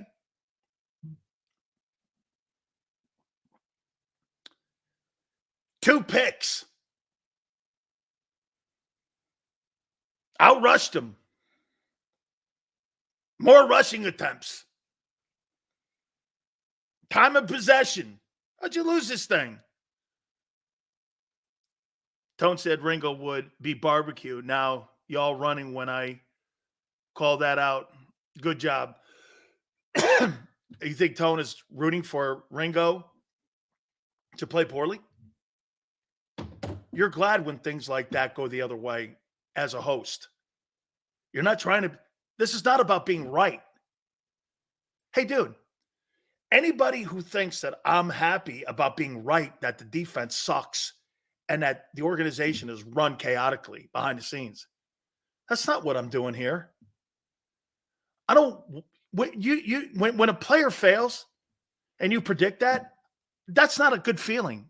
At least that's in my heart. I don't wish for failure on someone. I just pointed out you're failing. Because that's what I do. I'm not praying for your failure. Absolutely not. On the other hand, like Devontae's a great example. Or Lamar Jackson. Great. Congratulations. Fantastic. Prove me wrong. Wonderful. That's not how I do that. That's why when a guy like, you see, get this. To people's point, and you know, let me make a point to you. And this is for everyone who wants to get into business, and Tone's into business. But remember this. According to people like BJ or LJ, excuse me, he doesn't believe that Skip Bayless should change his opinion on LeBron James not being a clutch player or not being a champion and being a fraud. He thinks he should stick with his takes, which Skip does,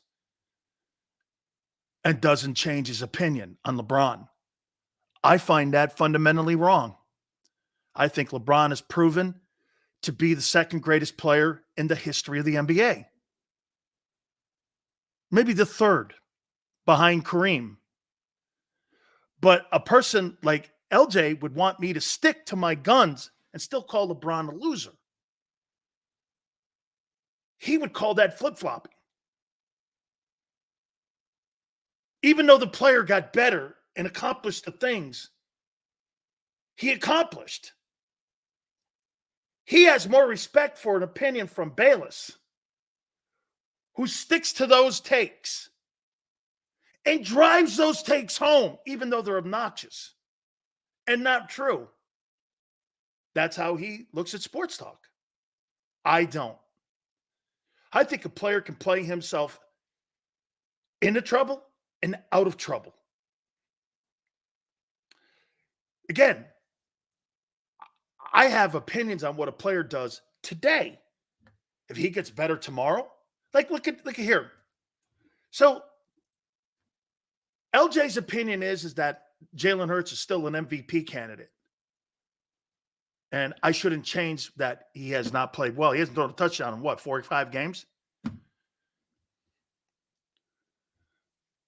He's still an MVP candidate. Even though all of us know he's not. Those kind of fundamental takes don't make sense to me. They just don't make sense. Okay? That just doesn't make sense.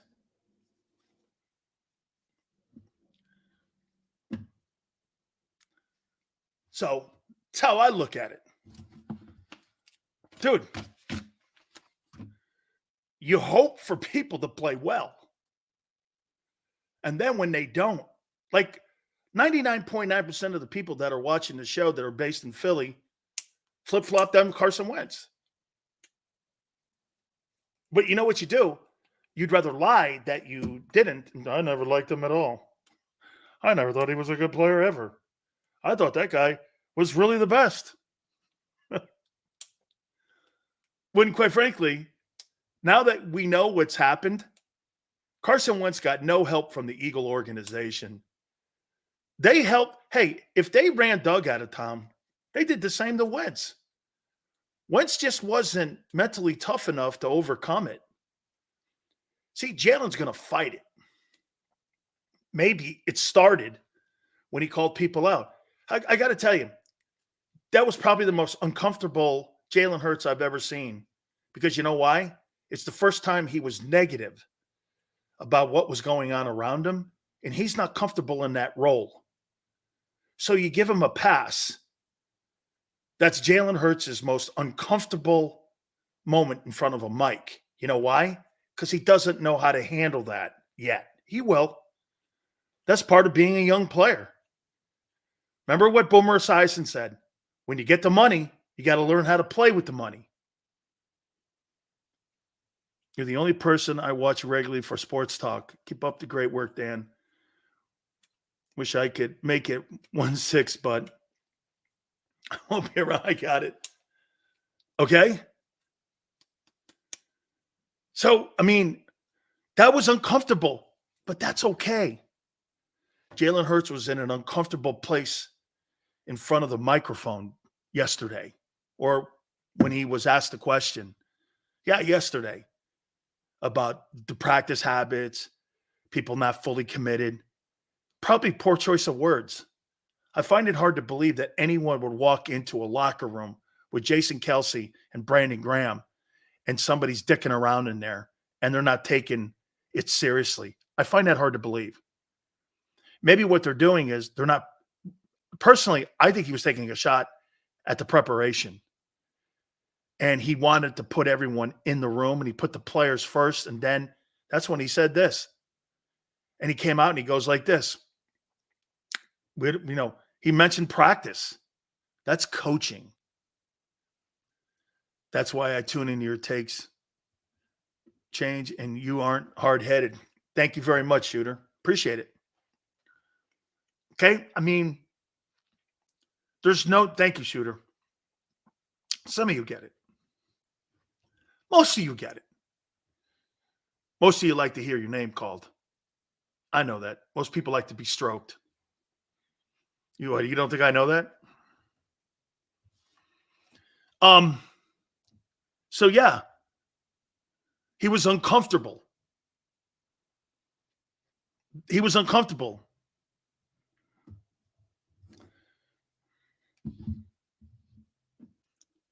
Calling people out. Once again, though, here's my only problem that I have with it. Okay? Here is my only problem that I have with it. And again, I think he's got to learn how to be critical of his teammates and his coaches. And I think that was the first step. Timing. And I'll make it clear again. Tell A.J. Brown to sit the fuck down on the sidelines. And then you come to the press and you go, hey, we just had a disagreement. It looked like it got pretty heated. Hey, things get heated. You need to instill your leadership in the game, not on Wednesdays or Tuesdays. Leadership is at the moment when it's needed the most, not Monday morning quarterback. I better get Tone in here before that internet goes. Oh, no, we're solid now, Danny. We're solid now, Big Sills. We're good. I had to make a couple phone calls and, bust someone's balls, but everything's good now. Everything's good. Speaking of busting balls, I want to hear it. I want to hear what your takeaways are. All right. I'll start with this part, right? When I speak, right, and again, I'm only going to speak for myself in this regard. When I speak about things, when I speak about certain topics, when it comes to this football team, I'm basing it off of what I'm seeing and how I'm processing it. And do I want the Philadelphia Eagles to blow everybody out? Yeah. Do I want all the players to fulfill their prophecy, fulfill their destiny? Yeah. Do I want all the players to play above and beyond their draft stock? Yeah. Right. But again, we base it off of what we know and what we believe to be true. And if it changes, we follow suit with that. I say that to say the Philadelphia Eagles are who I thought they were. They're fraudulent and they're pretenders. They are not Super Bowl contenders. When did that take place? When did that transformation take place, though? When you're talking about, wow, they snow jobbed me. How long did it take you into the 2023 season for you to come to that conclusion? All right, so I'll quickly take you through the process. Because the record skewed a lot of people's thinking and takes. Of course, and I was one of them. You heard me all year, Sills, campaigning for this team, man. Ignoring the clear flaws. I came in here with the cigar and with the fedora. You know what I mean? I was excited about my team as I rightfully should have been. And the record, if anybody's truthful, including me, it made it hard for us to go. And even when I was critical, Tone, so I feel you because I'm like, man, I'm ripping a 10-1 team. Shit. Right. And for myself, I'm like, yeah, things are a little herky-jerky. Things are a little stiff on offense. The defense is up and down, but it'll get better. And, I trust this offense. And, I'm going to trust that Brian Johnson is going to make those strides. I'm going to trust that Nick Sirianni is going to be a better head coach as the season goes. It's a tougher schedule. You know what I mean? You were thinking about things like that, right? The schedule's tougher, so this is only natural, right? They're going to get better.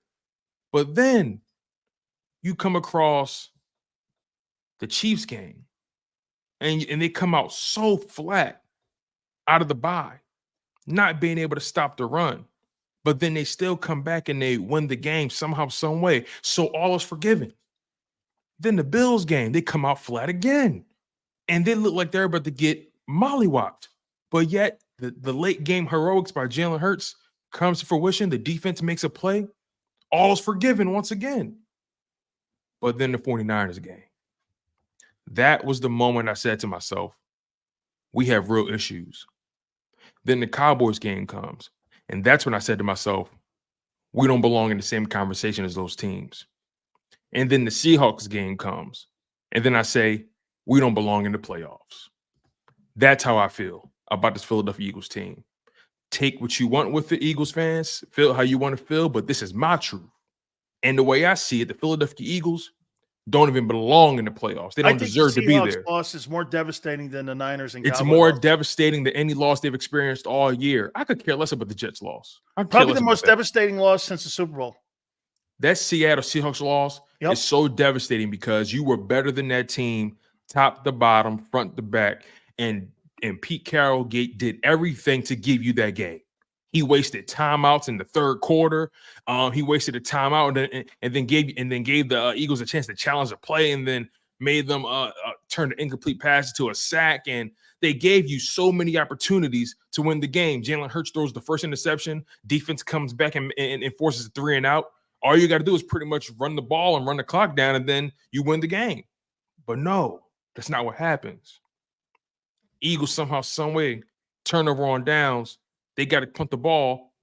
They allowed Drew Lock to drive 90-plus yards. Did you know in that game he had 3 drives of 80-plus yards? That's freaking amazing. How do you allow Drew Lock to drive 3 times on you of 80-plus yards? One of them was 90-plus, and that was the game-winning drive. That's unacceptable. And then they picked on James. Did you know James Bradbury in that game? When targeting James Bradbury. Here, I got the numbers. 7 for 8. Here's the numbers. 6 targets, 6 catches, 112, 1 touchdown, 40.2 grade. It was, listen to this. Listen to this, man. This is exactly how bad it was. This is how bad it was for James Bradbury. I almost crapped myself.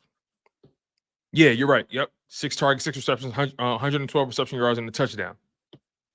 The game when you let a rookie do that to you. But first of all, since when did James Bradbury become a man corner? You left him without safety help? So again, I look at this Philadelphia Eagles team, the offense, they don't know who they are, who they want to be. The defense, they don't have it, just flat out. Coaching didn't change anything. You know what that game solidified?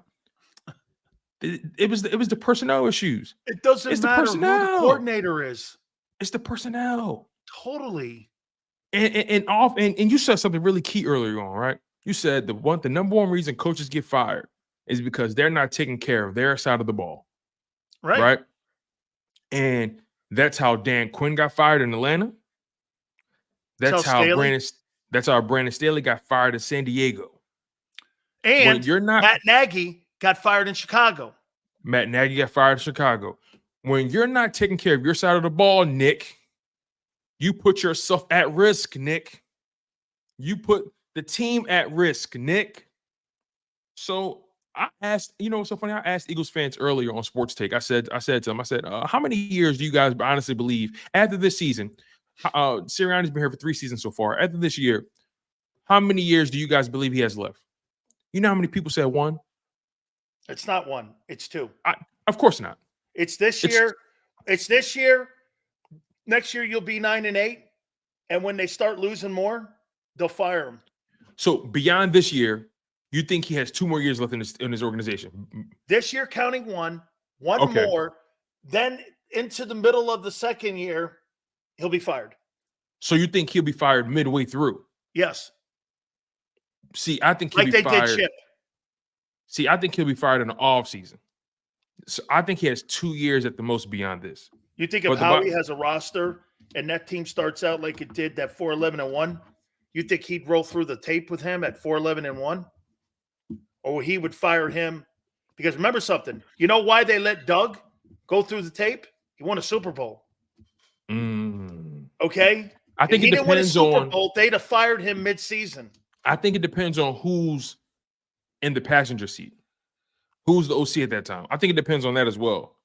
But again, I've pontificated a lot, and I'm, ask away, ask your questions. All right. I'm just going to let it rip. Do you believe what I said to you the other day when I said that there's a grand plan that Brian Johnson's next, and that Frank Reich will be brought in as a special assistant to Nick. And they'll have Patricia, Nick, and Frank as your coaches going into the playoffs because they're very underwhelmed with the coordinators on how they've handled it. And remember something with the connection with Hurts and with Nick and with Frank. The number one tape he watches is Jalen Hurts tape, or is Phillip Rivers tape. Nick was the wide receiver coach in San Diego for Frank, who was the coordinator. They all worked together in Indianapolis together with Phillip. And maybe you hire your favorite offensive coordinator in Frank Reich and you put him in the building, and it would be more of an easier transition for Jalen because Jalen has been watching and talking to Frank and Phillip over the last 3 years. You know, he has conversations with Phillip Rivers once a month.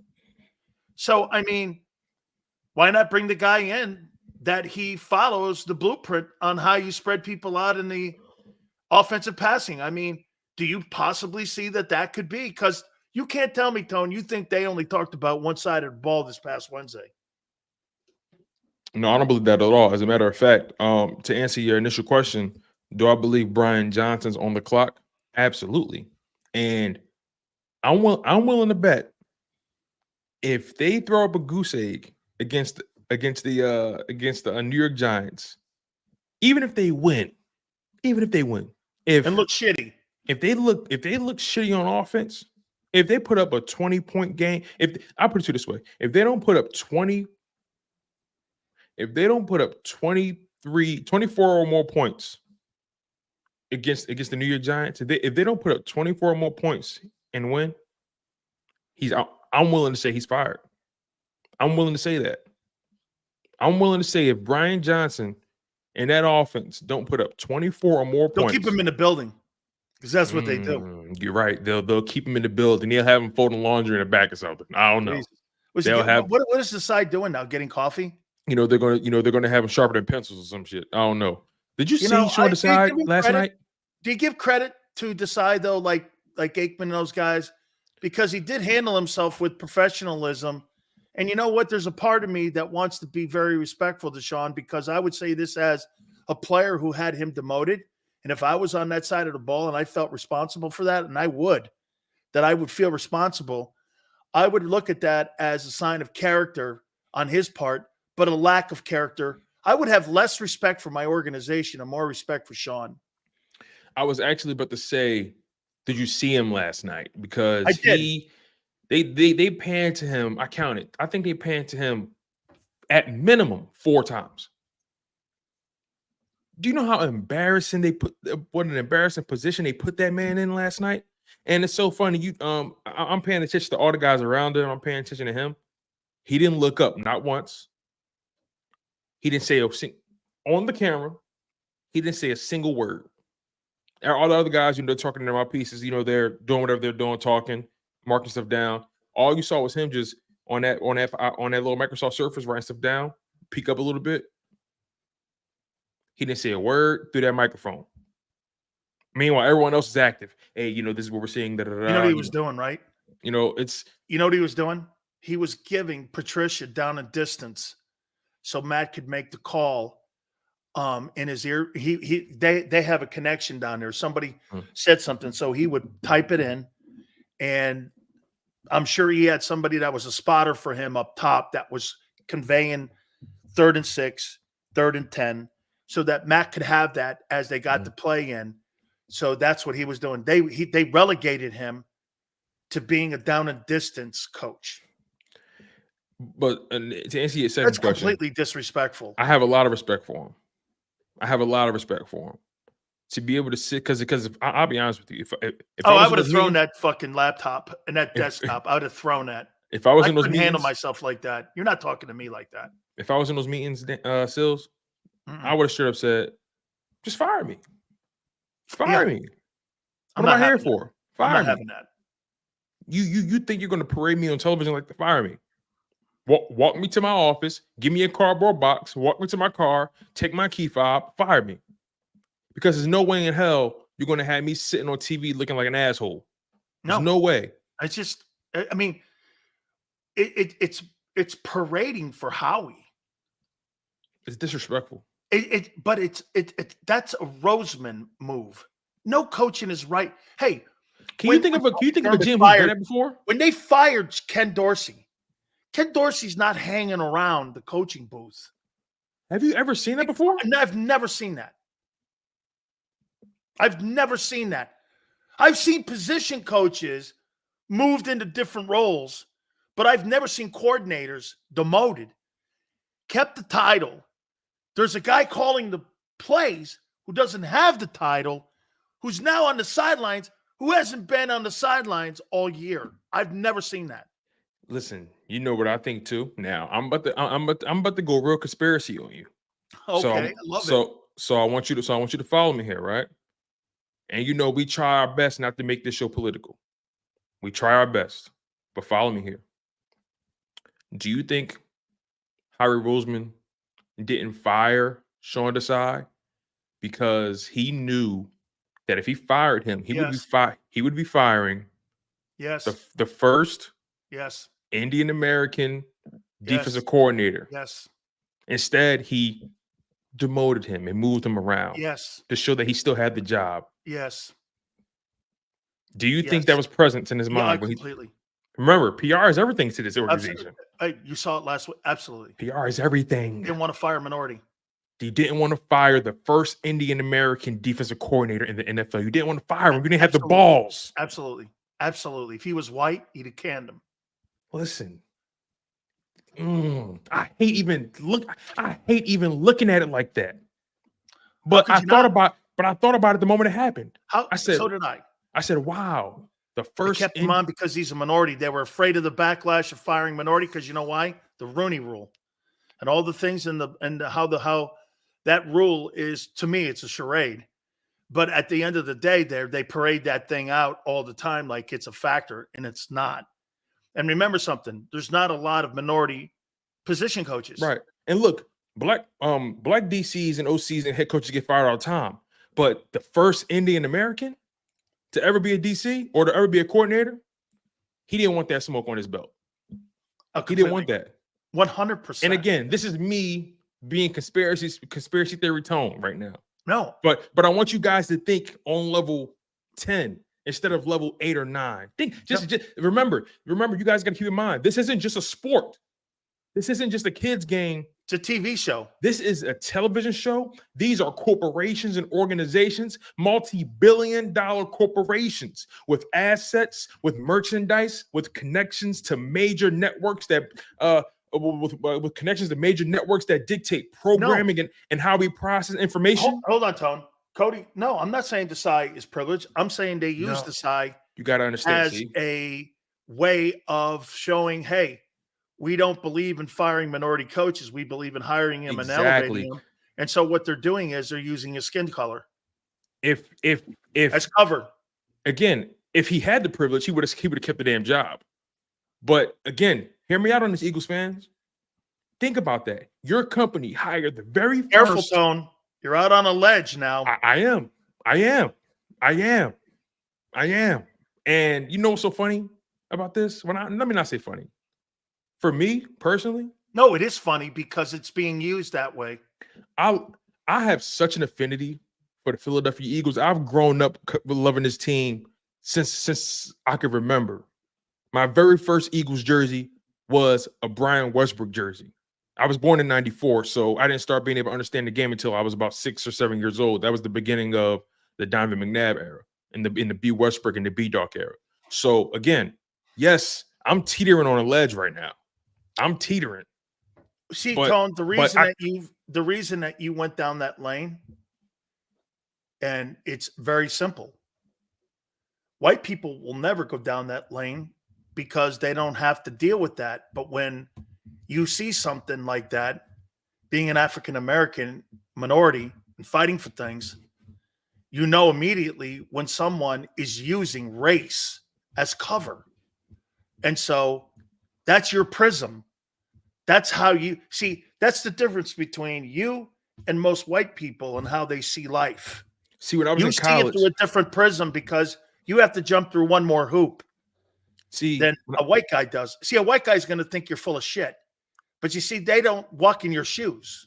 When I was in college, I had to study media beyond just the way we consume. I had to study it beyond just what they show on television. I had to study symbols. I had to study why we think the things we think, why we process things the way we process things. And I had to study why certain companies, organizations put certain people in certain positions, why they use certain logos, why they use certain colors, how our brain processes certain things. And again, Eagles fans, I'm taking you to the business side of it now, not even on the football field. They are a multi-billion-dollar organization. They care about perception because advertisers do. Perception, public relations is arguably the most important department for a business because how they're perceived means more to who they actually really are. Think about that. Think about how we are in our everyday lives. Think about social media. We parade ourselves around on social media because we want people to perceive us one way. But in reality, who are we? Yale's point here. Nobody's saying Desai was doing a great job. No one's saying you kept him on, though. You're not thinking hard enough. You're not thinking hard enough. That wasn't your point. The point is you kept him on for a reason. Not thinking hard enough. For the visual. See, Tone, this is why people take 5% of what somebody says and they'll put a narrative around it.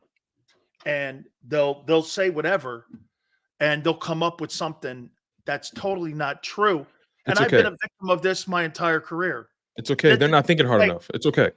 Tone, when you talk race and religion and politics, things that start wars, and you put that into sports, you walk a fine line because you know what we can do, Sills? You know what we can do? We can talk about something else because I'm making a lot of people uncomfortable. Good. I'm making a lot of people uncomfortable, and I'm personally okay with that. But I also don't want to ruin the final 15 minutes of the show. You're not ruining anything, dude. Because again, I like that kind of talk. I'm approaching it from the perspective of the Philadelphia Eagles trying to protect themselves. Correct. Not Sean Desai. Sean Desai's job is already gone. No, they don't want to win, Yale. They want to control. What I'm saying is you have to understand when you become the company or whoever to hire the first whatever, you're walking a fine line. You're telling everybody else, we're taking a chance on this person, regardless of how they look. But also, if things go bad, they don't want to be the company that fired him either. You got to think about that. But again, I'll leave it there. I'll leave it there. This is like a young Sills here, man. I mean, holy shit. I think like this. See, my wife sometimes, she always says I think a little too hard about things, but sometimes that's a gift and a curse. And I can't deny the first thing I thought about when I saw this thing come across, the headlines. Because, again, when you keep someone in the building, I'm like, I've never seen that before. Who demotes who goes from being the DC to being a clipboard holder and still stay in the building? Who has done this? We've seen Ken Dorsey get fired this year. We've seen Matt Canada get fired this year. We've seen coordinators and head coaches get fired mid-season. Who keeps the dude in the building? Eagles fans, ask yourself that question. Tone, who keeps the man they fired in the building? Tone, you. It's comedy. It's comedy. Young grasshopper. It's comedy. Hey, yes. Come on, man. Yes. I've gotten fired before. They didn't keep me in the building. Oh no, they escort me out the building. They didn't keep me in the building.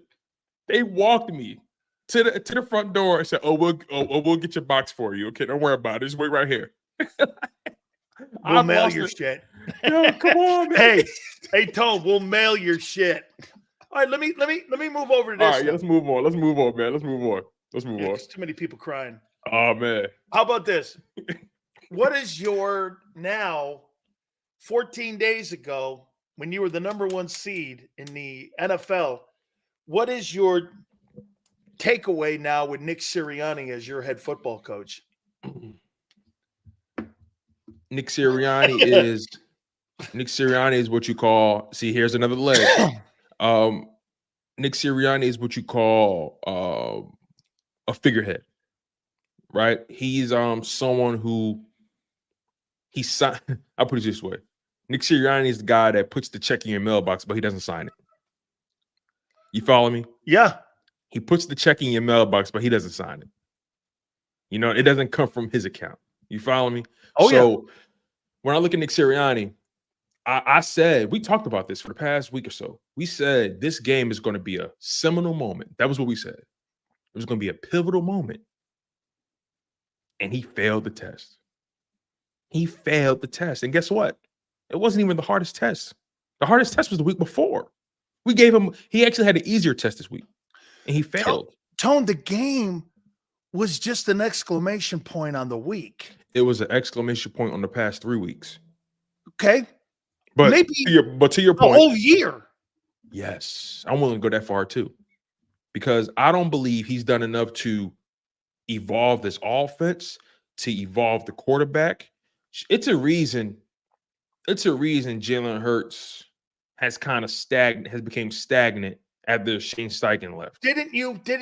Earlier in the program, I showed you where, because you have always talked about the projection and the trajectory that this kid was on, like a rocket.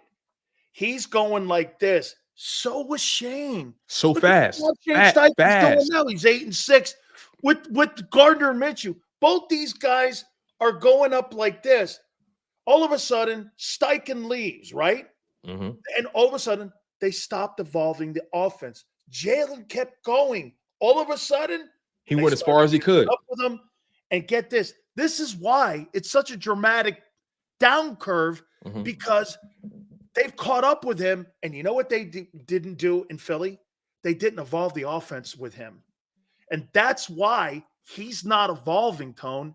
And the word regression, the reason that he's regressing is because of the environment around him. Right. It doesn't matter. You know, people are like, oh, this is Brian Johnson. It doesn't matter if Brian Johnson is calling the plays or if it's Sirianni calling the plays. They're telling I heard you earlier, man, there were guys wide open. You know why? They're telling him where to throw the ball. What they tried to do was go ahead of his development and force his development by telling him through analytics where to throw the ball. So when Jalen throws the ball on 4th and 2, don't you think a guy who's so smart like him knows that? He knows that's a bad, high percentage turnover play. You have to know that.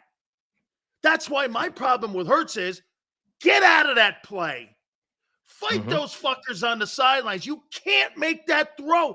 I'd rather have you throw it out of bounds than throw that. You have to know that in-game play calling, situational play calling. You have to know that. I don't want to hear about it on a Tuesday apologizing that we're not focused enough. Kid, I said it earlier. You need to make that call there. Listen, I said it earlier. I said what we're seeing right now is we're seeing Jalen Hurts being poisoned by a poor philosophy. And this offense philosophy, this organization's philosophy on offense is they wanted to be high powered. They wanted to be, they want you, gunslinging and 40+ attempts and 35+ completions. And the thing is, though, football games have ebbs and flows. Football games take on an identity, and every game does not require you to throw 40+ passes. Why is this organization so hell-bent on trying to validate their purchase? You bought it. Be comfortable with what you bought, and be comfortable with how what you bought helps you get to your destination. Tone, follow me here. How much equity do you now think Joe Brady has? I'm so glad you brought that up. With Josh Allen, when Josh Allen only threw 15 passes and completed 7 of them, 7 passes, like it's a 1942 game. I'm so glad you brought that up. 7 completions, and they blew out the Cowboys. When he walks off that field, don't you think the next time he gets his game plan like this from Joe Brady and he looks at it, this guy's got complete conviction in believing that guy's going to put him in a position, whether it's 35 attempts or 2 attempts, he has convinced. Don't you think that goes far with a player so that the player, that's why he's playing like his hair's on fire. Exactly. Because he believes in him. Exactly. And I'll say this, right? You know, just because you have the biggest gun, that don't mean you use it, right? And my point in saying that is, you know, the biggest problem we had with Josh Allen over the past couple of years is what? He's so talented and he knows it.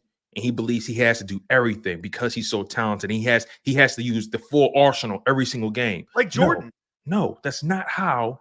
Yes, like Jordan. But no, that's not how, in my opinion, you use a franchise quarterback. That's not how you use or maximize the skill set of your franchise quarterback. That's not how you get to the destination. In my opinion, you always want a quarterback with a wide range of skills. That's what you want. But you're not going to use every skill in every game.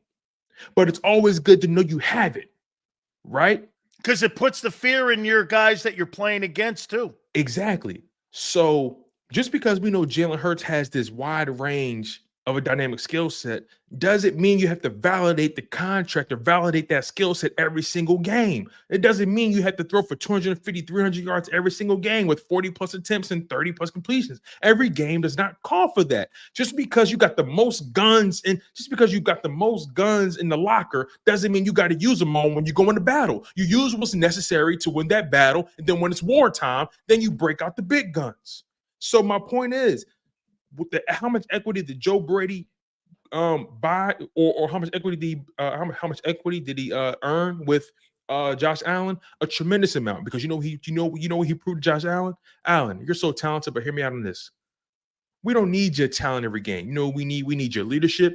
We need you to quarterback this team. We need you not to make mistakes. And guess what? Protect the football. And guess what? When it's time for you to take the bazooka out of the tool shed, then we'll let you fire it. But every game, every throw doesn't have to be your biggest throw. And I think that's the equity Joe Brady bought with Josh Allen. Josh Allen in that game was a decoy. The threat of him just there. The threat of him there. Cook went. That guy Cook, I didn't know he was that He went good. crazy. I mean, I didn't think he was that good either. I knew he was okay, but I didn't know he was that good. But Right. guess what? Joe Brady turned Josh Allen into a decoy.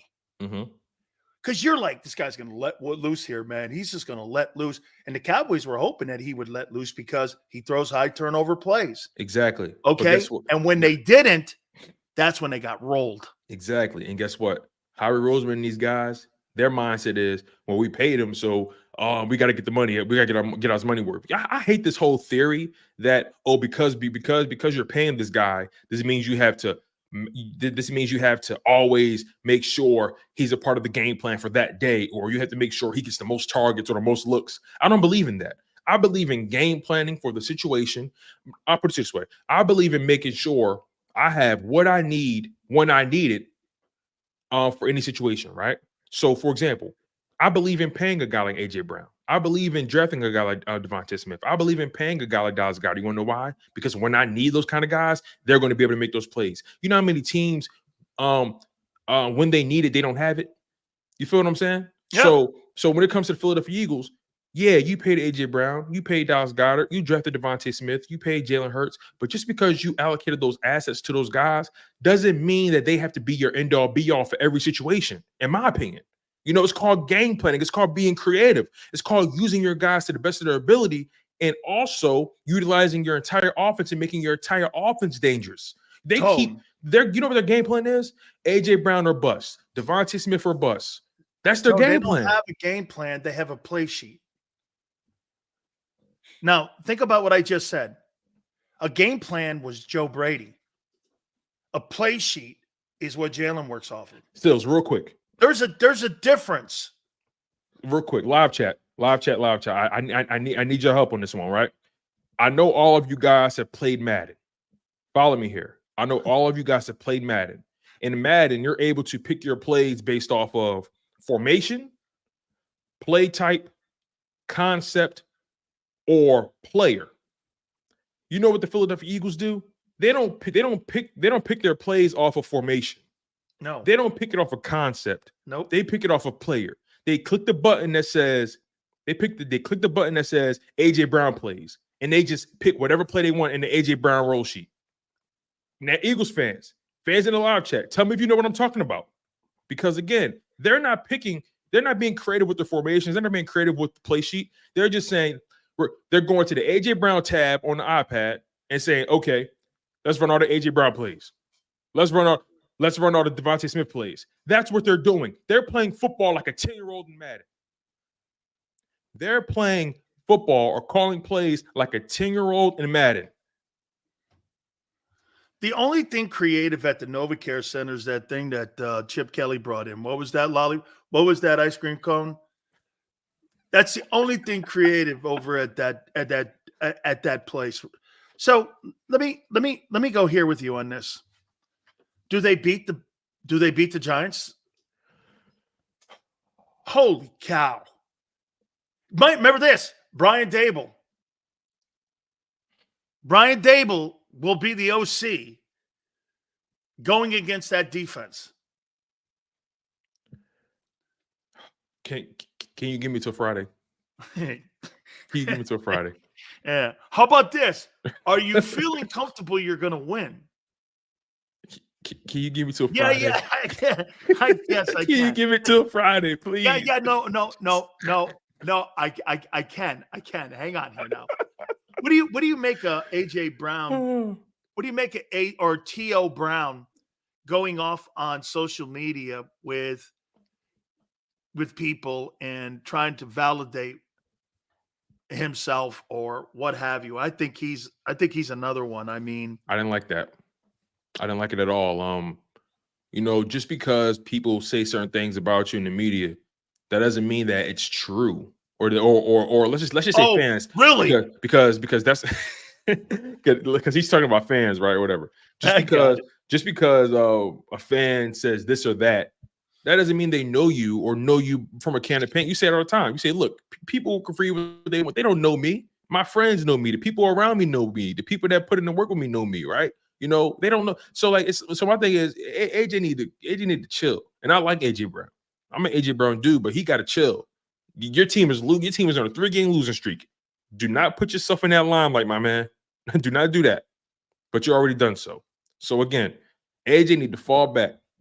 I mean that. And again, I'm an AJ dude, but he got to fall back, man. Not a good look. Poor timing. He just appears to be tone deaf. No pun intended. All right. So you've been in a pretty bad mood for about 3.5 weeks, dog. I got to tell you. About a month. Yeah, something like that. Yeah. About a month. There's something about it, man. So there's been to get this. It's like a jilted lover. Like some chick just you found out she's got a separate burner phone or something, and you found out and you're like this. What the hell is going on? Who's Junior? No. It's not Junior. It's the it's labeled Miss Junior. It's labeled Napa. Napa warehouse. Yeah. Napa car parts. Yeah, right. Why do you keep calling Napa car parts? I don't get it. How come Wawa calls you at night at 12:30? What's going on? I don't understand. Why are you getting muffler deliveries at midnight? No, because the pipe's coming.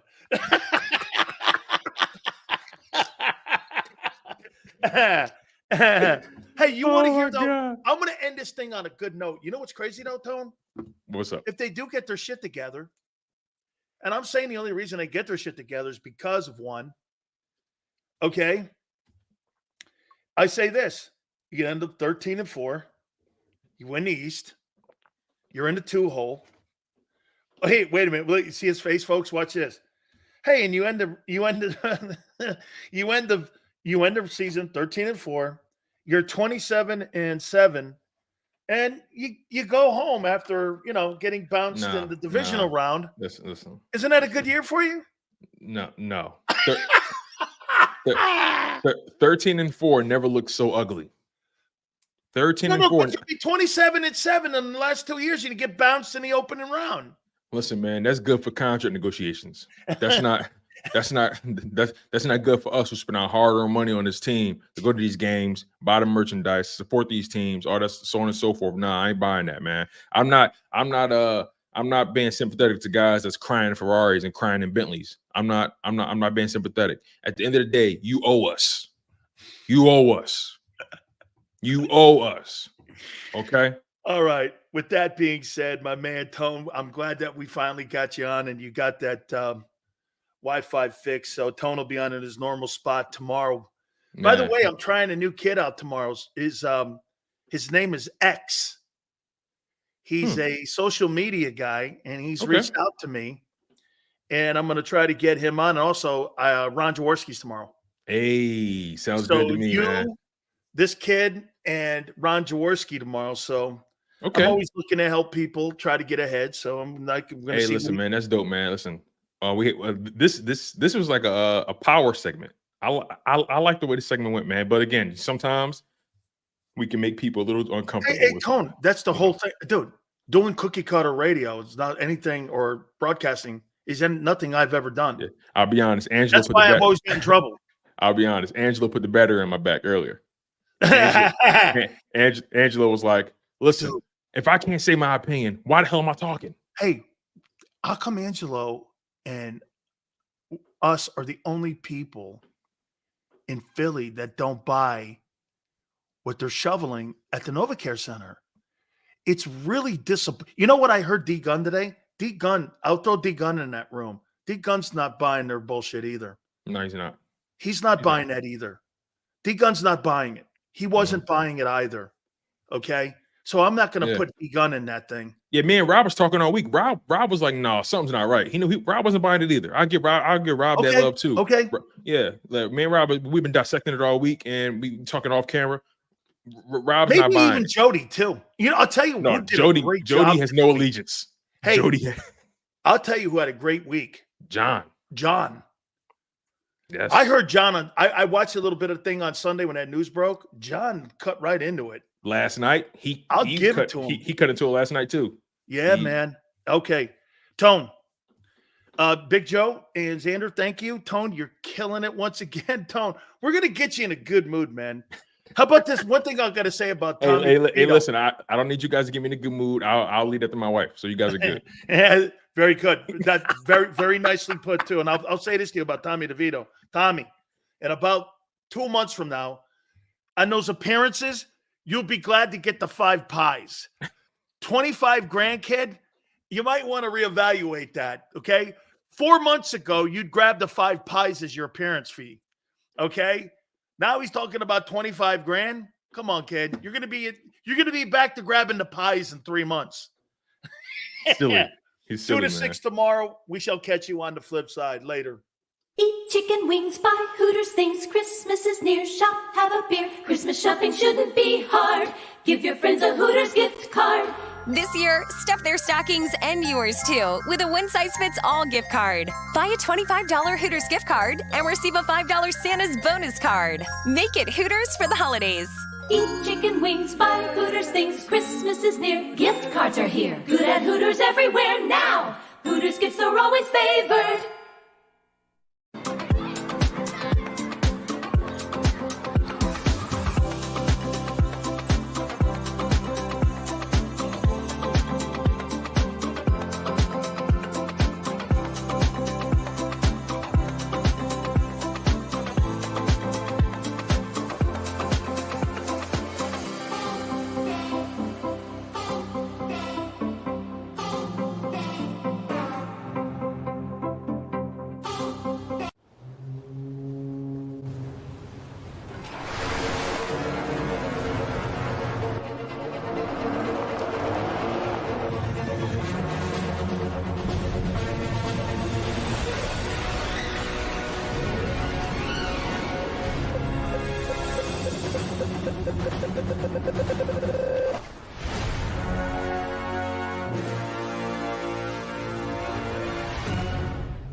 Any professional sports coach will tell you there's no substitution for preparation. At Malamut & Associates, that is a tenet by which we live. We prepare from day one for victory.